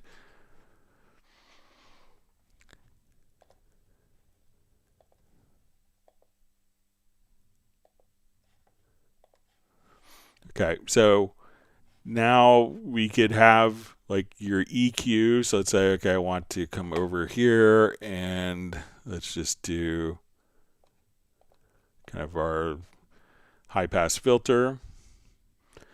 So now when we do this, we're recording it because we put this on the audio channel. We're going to hear the audio because we don't have direct monitoring turned on. So again, direct monitoring sends the input of the audio input directly to the audio output. And that would bypass all of the effects. So turn off any form of direct monitoring. You may have to do it on your audio interface mixer, and then just place the effects on the channel. So it will record dry and play back through these effects. Now, if there's some effects that you don't hear, sometimes when you have effects like this, they may cause latency. So that could be a bad thing for the singer, and the singer may not like you for that. So there is a button here in the bottom left-hand corner of the transport that's a constrained delay compensation. And if you have plugins that have high latency, that could bypass and disable those plugins to minimize the latency. So you may not want to use like the most comprehensive convolution reverb that may have a higher latency than kind of like a basic reverb. But now that it's on the track, when you record, you're monitoring and hearing the effects, but it's recording it dry. And when you play the track back, it's going to play back through the effects with all of the processing enabled. So, and if you wanted to record the effects, if you really wanted to do that, that's when you could put these effects on the input channel instead. So the input channel would record the effects directly into the audio file itself. But if you wanted to record the audio file dry and monitor with effects during record and after you hit record, just simply come over here and put it on the track and make sure that your direct monitoring is not engaged on your audio interface or from here in your studio setup menu.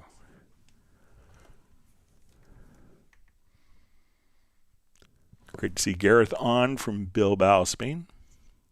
Thanks for joining us today.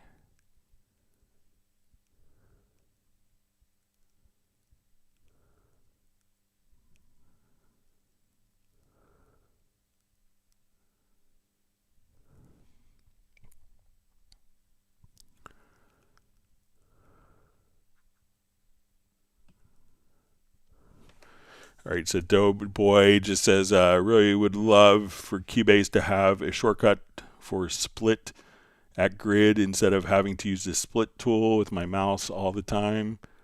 All right, so let's just come over here. Let's say we have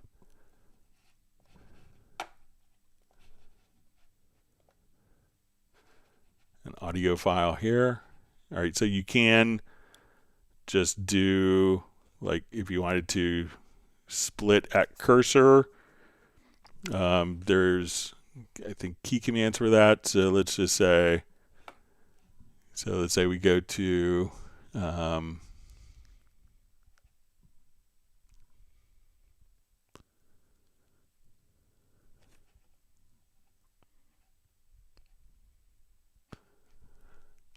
so if you just hit, like, so if I'm here, I could just hit Shift X. Let's say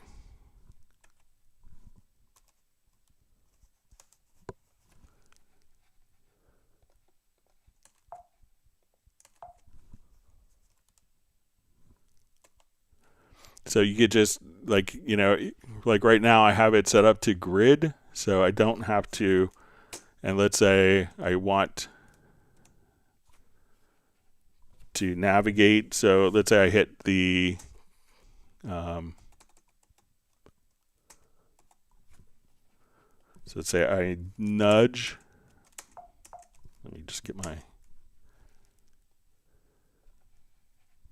Here, I'll just. So let's say I nudge based on a grid here. Let me activate the project. That would help. Sorry. All right, and then I could just hit Alt X. All right, so I'll just. All right, so now when I come here, I could navigate on a grid. So right now we're doing, my grid is set to bar, and then I could just hit Alt or Option plus X. So you don't have to always use the pencil tool. If you have Also, if you're here, we could just say, okay, I'm here. I have the object selection tool. And if you hold down the option key here, I could just say, okay, I want to split right here. So you don't have to constantly switch tools, but you could just hit Alt or Option plus X, and that will automatically kind of split, and we could nudge. So you don't have to use the split tool. There's key commands for split at cursor, and you could navigate and just kind of navigate based upon the grid and split like that. So let me know if that's helpful for you, Dope Boy.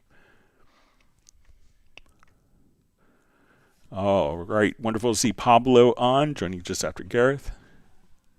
Great to have the whole Hot Mess contingent on. Pablo is seeking a typical German dessert.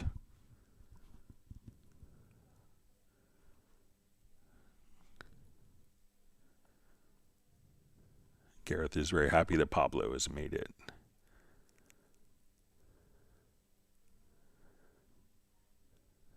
Pablo said that the helado is not German, but he'll take it.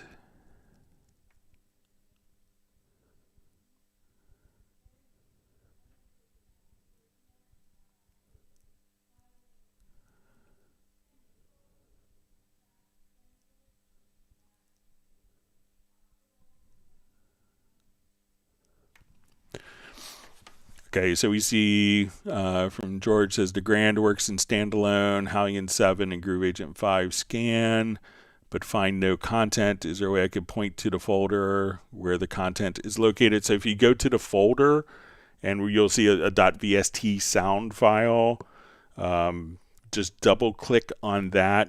Check to see if you're seeing it in your library manager. So if we come over here, you could open up your library manager and you'll see kind of all of your content for Pad Shop, the Grand, Hallian. So see if they're showing up here.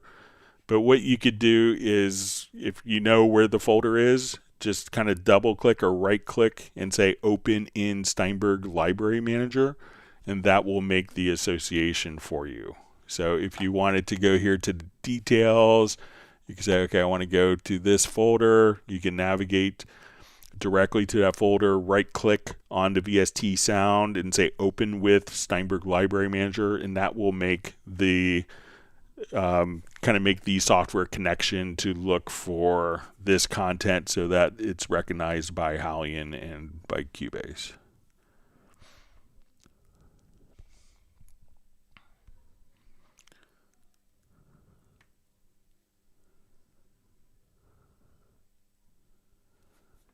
Gareth saying Lionel Richie's on Hangout, that he's easy like Sunday morning as well.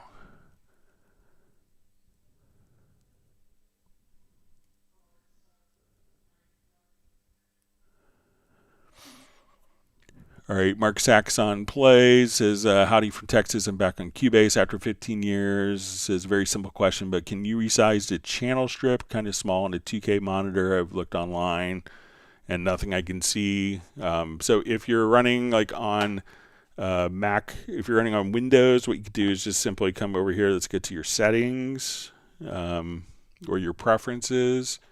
And on the Windows platform, it's slightly different, but if you go to the General tab, you can then see use high DPI mode, and then you'll have application scaling. So try to increase the scaling to like 125 or 150%. And see if that is kind of looking for the size. This isn't available on Mac OS, but it is on a Windows platform. And welcome back to Cubase. We're happy to have you back.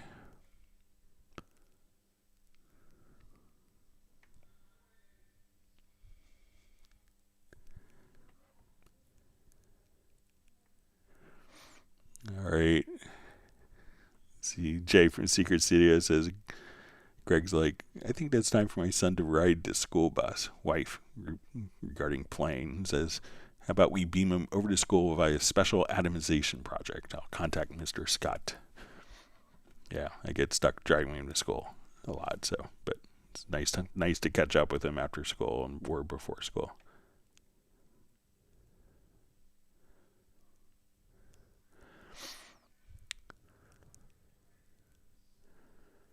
So we see Flyv says the Groove Agent preset with the random settings is within Alan Morgan's signatures. Let me just see if I can load that up.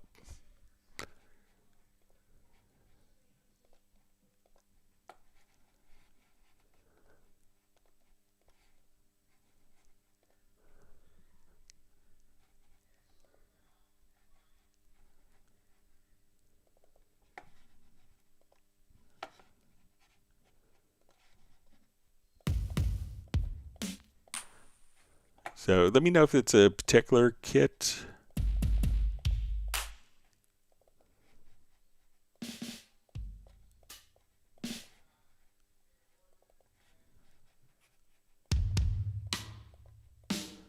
Like if you're seeing faders that are different.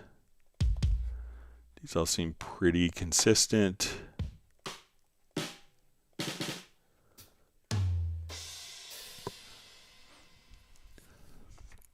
All right, so Doughboy just says, thank you, Greg. And with Logical Editor, I'm able to keep those presets too, right? Yeah, so you can save them as presets and trigger those presets from different key commands as well.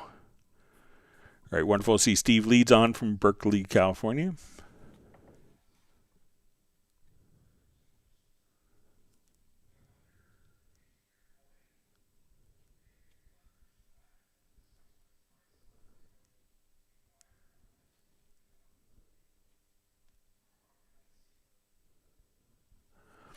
All right, so we see from George, it says, funny thing is, if I open a project that has a Hallian 7 instrument in it, that plays back fine, but no other content, then the instrument is found. Yeah, check the, again, kind of check the, just make sure that that link is set when you open up. Just get to the VST sound file and see if that will kind of reconnect the content.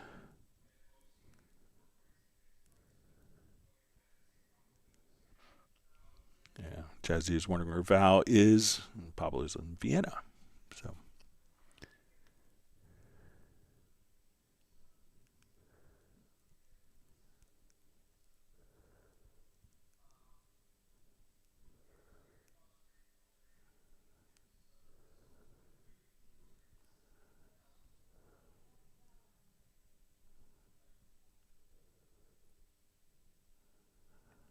Okay.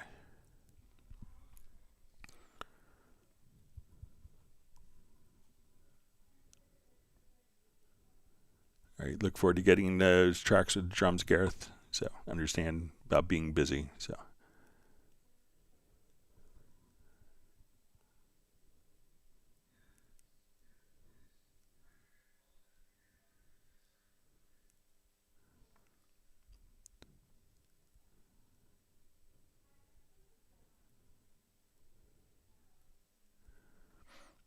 Okay.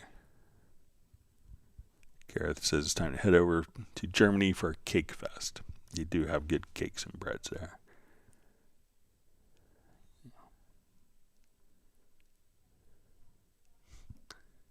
Yes, we should all do a in-person Club Cubase. We should do it in Germany so we could all hang out with Jazz Dude.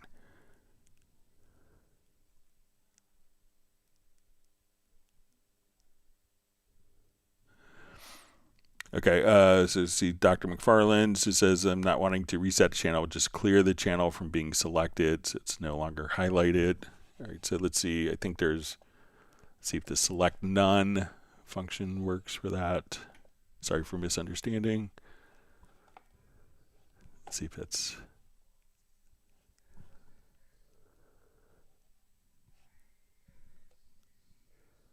All right, I'll just select this one. Let's just see if there's...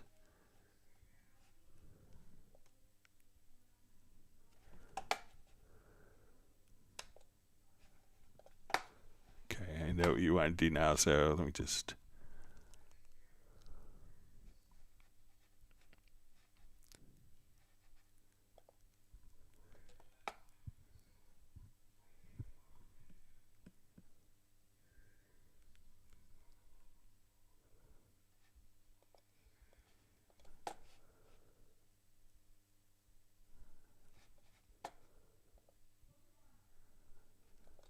Just see if there is a...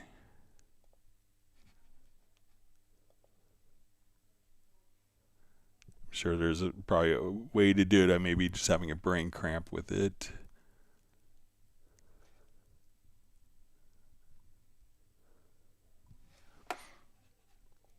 I know with events that if we come over here, we could do select none.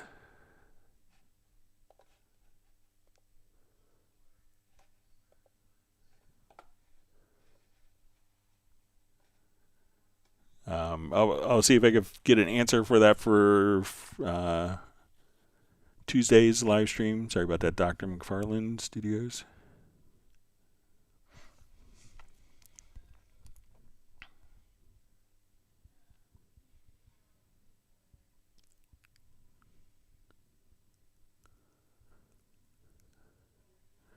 See, George is saying, in Media Bay under VST Sound, all the boxes are checked except for the folder Groove Agent, Common Content. Yeah, try going into the library manager and see if everything is showing up there.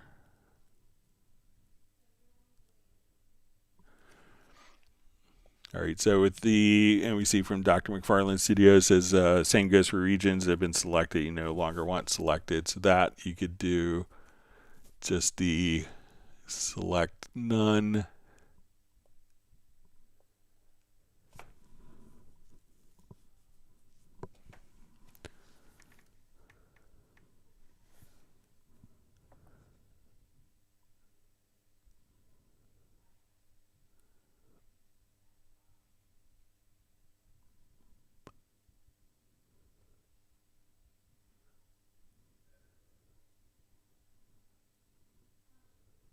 Okay, read through comments.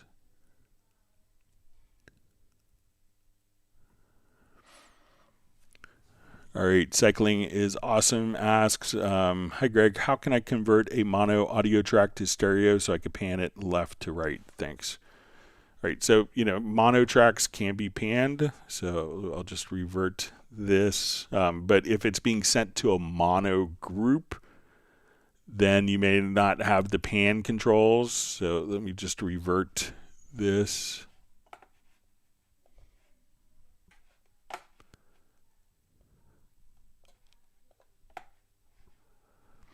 All right, so I'm going to come here. Let's take our vocal, which we see is in mono. It's a mono track. Tell me why. So we hear the reverb. So we can pan. Now where you don't have panning is if this is routed to like a group track and this group track is set to mono. So now this source. How can I feel you? How can I see you? Right, and then once we do that, but if this is going to a destination that is stereo, then we can pan just like that. So make sure that the routing is not going to a mono group.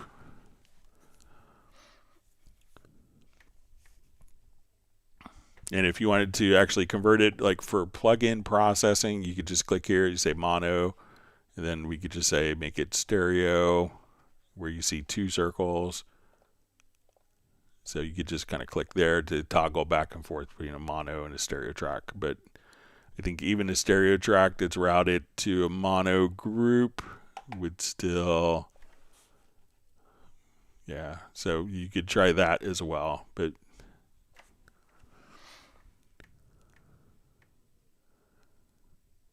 okay.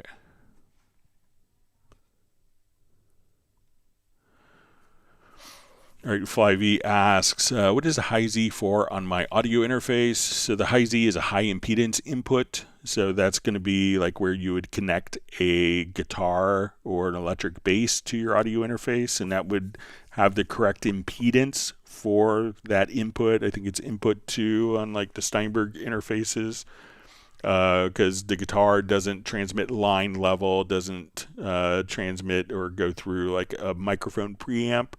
That would be the wrong impedance for it to work with. So,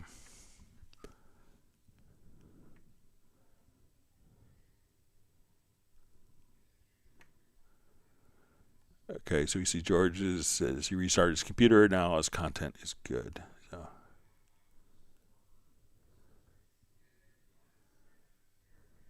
All right, we see Mark Saxon says it's going to be in Fort Worth for the Rush concert next year. Glad they're out doing it again.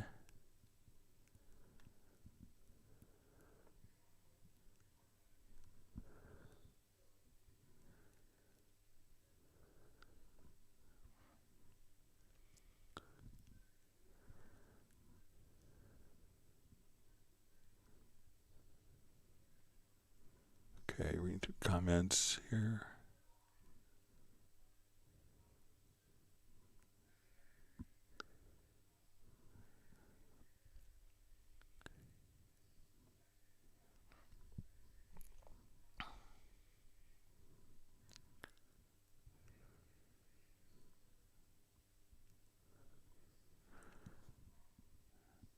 I think everyone's excited to see Rush going out and performing, so.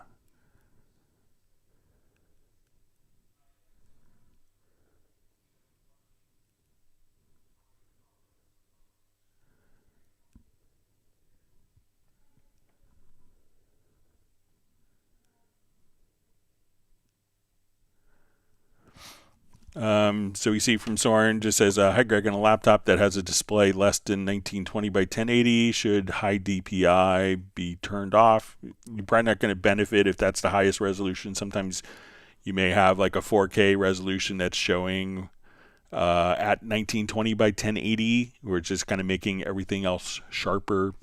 So, but if it's only outputting 1920 by 1080, you're not gaining anything by having high DPI enabled in Cubase.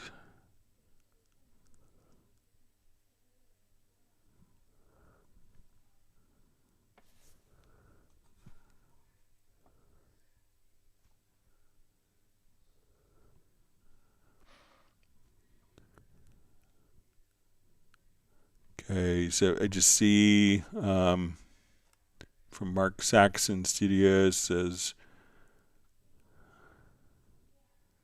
and this may be been a while ago. Let me just see.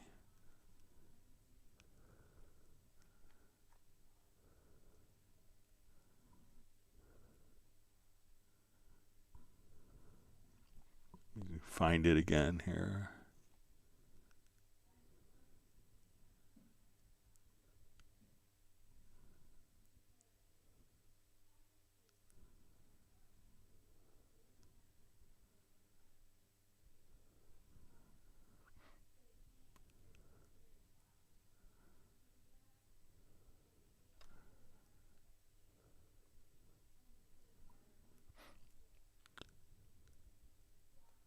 All right, sorry, just looking for Mark's comment.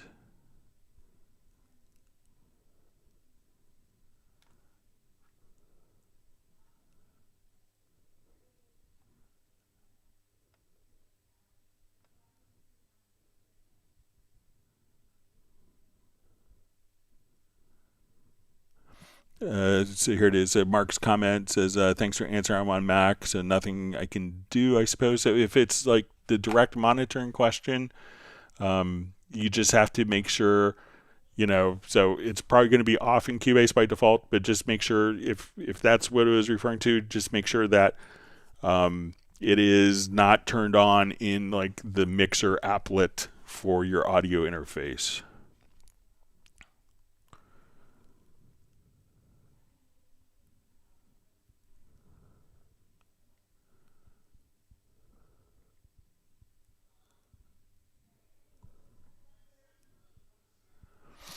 All right, so Mark Rabin has a Groove Agent workflow question. It says, after MIDI playing in Groove Agent to separate outs, then render as blocks, can I just hide the old tracks? Sure, no problem at all. So, right, Pablo's apologizing for his drum performance. I'm sure it's fine. You always play wonderfully. All right, so we see from Rick's commenting, says, on a Mac, you can play with the monitor resolution and sizing. Okay, this is probably with the resolution. Yeah, so, play around with the sizing. Who knows what's coming in the future. So, but if you go into your Mac OS, like I'm running everything at 1920 by 1080. So let me know, like if like when I open up a channel, I always find this a comfortable resolution to work at. But you could go to the scaling in your Mac OS. All right.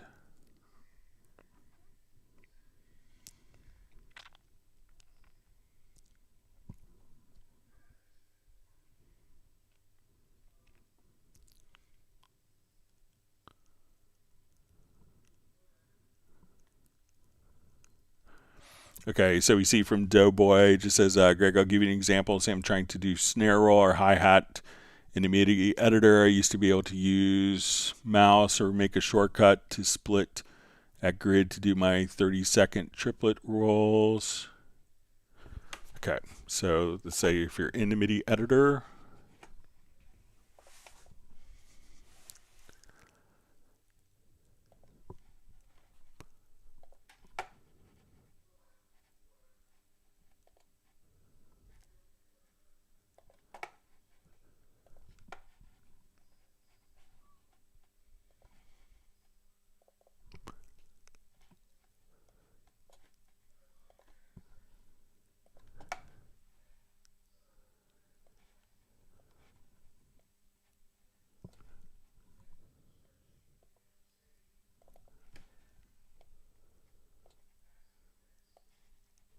all right, so let's say you want to,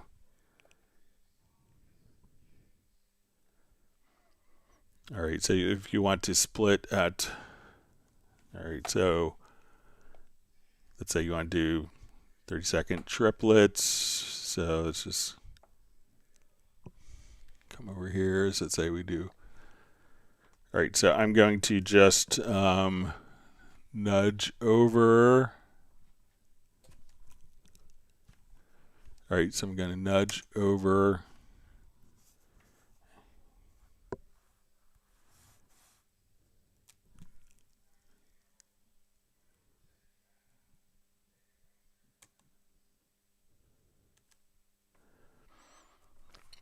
Because I think we could, all right, let's come here. Let me just see if you want to make, let's say if I want to make a macro to do this, I mean, we could come over. Let me just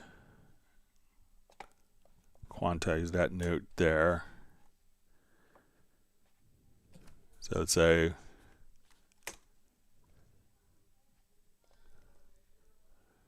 we're here. So if we want to, just come over here, so we have our snap on.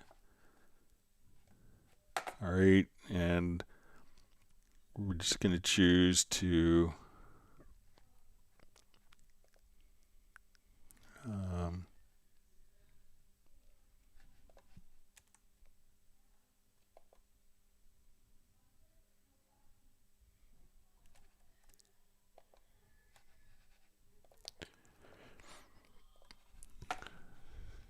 all right, let me just, so let's say if you wanted to do this, I'll make a quick macro.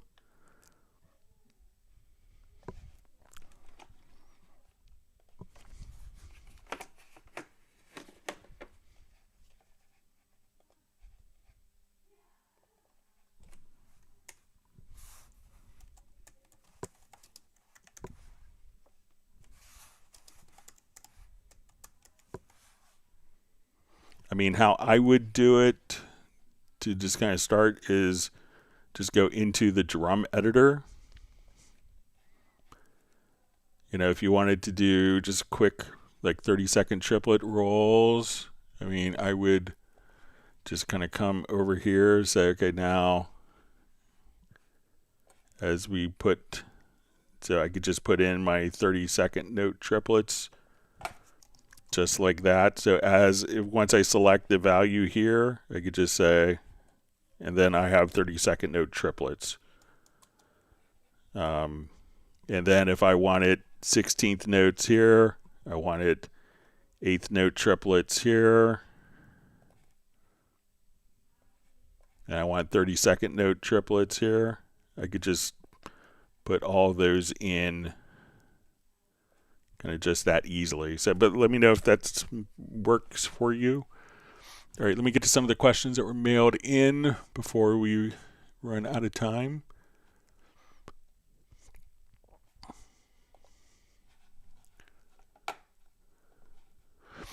All right, so I know we had a question last time about how to set up Cubase to automatically kind of capture a MIDI at 1 octave up. So if I wanted to come over here, let's say, let's go to, I'll open up a virtual keyboard. So we want to, when we play a particular note, for that note to be up an octave. All right, so if we come over here, let's run a MIDI transformer plugin on input. And I'm going to set this to insert, and we'll say type is equal to note. And then so that's going to be our target. So we're going to target notes, and we want the pitch to add 12. So if we put this as insert, now when I go to record, we can come over here. Let's just say, okay, let's say I record. So now I'm going to play one note that we'll see here. So I'll just click on it with the mouse. I'll hide this. All right, so now as we record,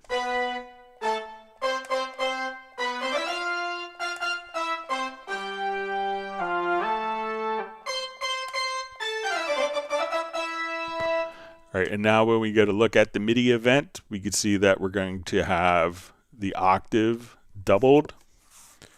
So if we come right over here, everything that we just recorded one single note is automatically doubled up an octave. And again, to do that, come over to your MIDI transformer plugin, and I put this into record mode. So that, and we do that just by moving this little line down here. So we see in the MIDI inserts, this would allow us to record. So let me close the MIDI modifiers there. So as we grab this line, we can move this line up or down, and anything that's above the green line will be recorded. So we want to insert notes 1 octave, and that way we can play one note and all of the notes will be doubled up 1 octave in real time. Okay, question. Is there any way to remove the MIDI blueprint underlying automation points? I've tried to access the automation panel but can't find it on the project or F6. I'm on Artist 13. If so, I assumed it would have this feature. So when you run into this, it could be where we open up an automation line in the MIDI and we see kind of the MIDI data from the event automatically underneath the automation. If you don't want to see that, go to the automation panel, go to the settings, and here we say show data on tracks. So as soon as we turn that off and on, we can see that the MIDI data is now filtered from view, or it's visible from view. So again, F6, or go to your automation panel, click here, settings, and then right there.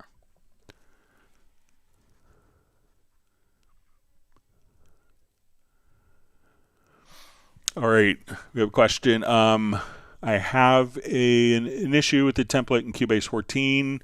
I hope someone can help with. I have a large template for scoring, around about 350 tracks. Within this template, I have 41 reverb returns, one for each of my 23 groups, and a further 18 for sample cities, Berlin Studio Reverb, which has a particular reverb placement for 18 different sections of an orchestra. These 18 Berlin Studio returns are numbers 1 through 18, and the groups are returns 19 through 41. My issue is that Cubase seems to automatically assign available sends 1 through 8 whenever I create a new track, such as when I render in place. This is becoming a real pain, as I then have to I have the first 8 sends of a newly created track assigned to the first 8 reverb positions in Berlin Studio. How can I get rid of that? Okay, so let's say we have like 2 effects units. We have 2 effects channels here. and I want to add a number of different tracks.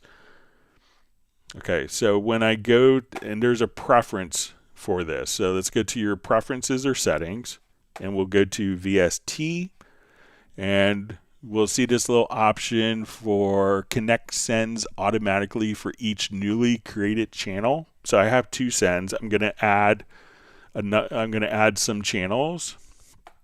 So I'm going to come over here. Let's add just some audio tracks.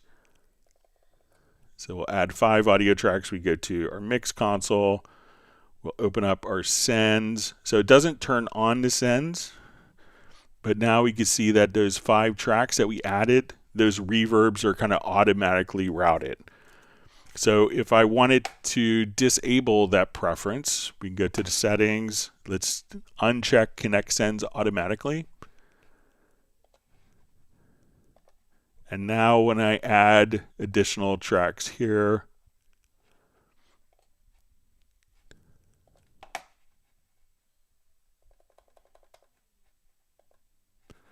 those sends aren't automatically routed, and you could route to whatever. So as you add tracks, it's not going to automatically route. So that preference, again, is just coming over here to settings, to VST or preferences, and connect sends automatically to newly created tracks.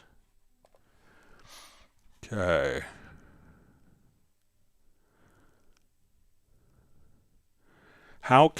Next question, how can I rename arranger part events? All right, so if we have an arranger track, you may notice that when you add arranger track events here, that it's just kind of adds it alphabetically.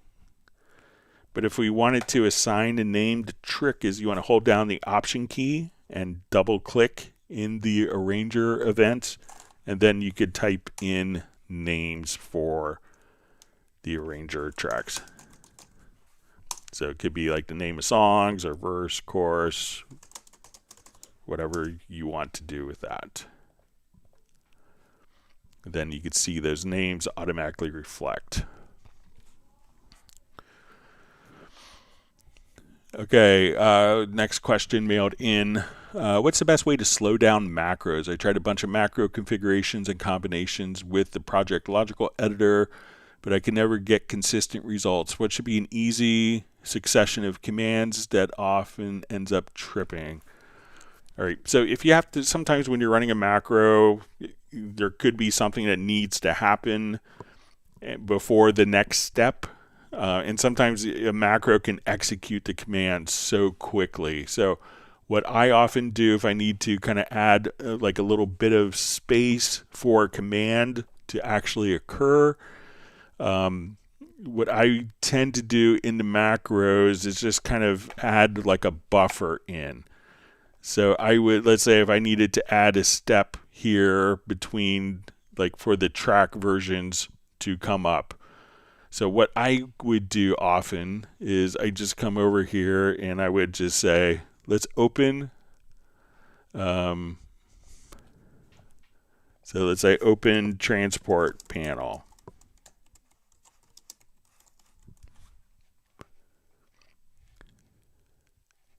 Here, I'll just.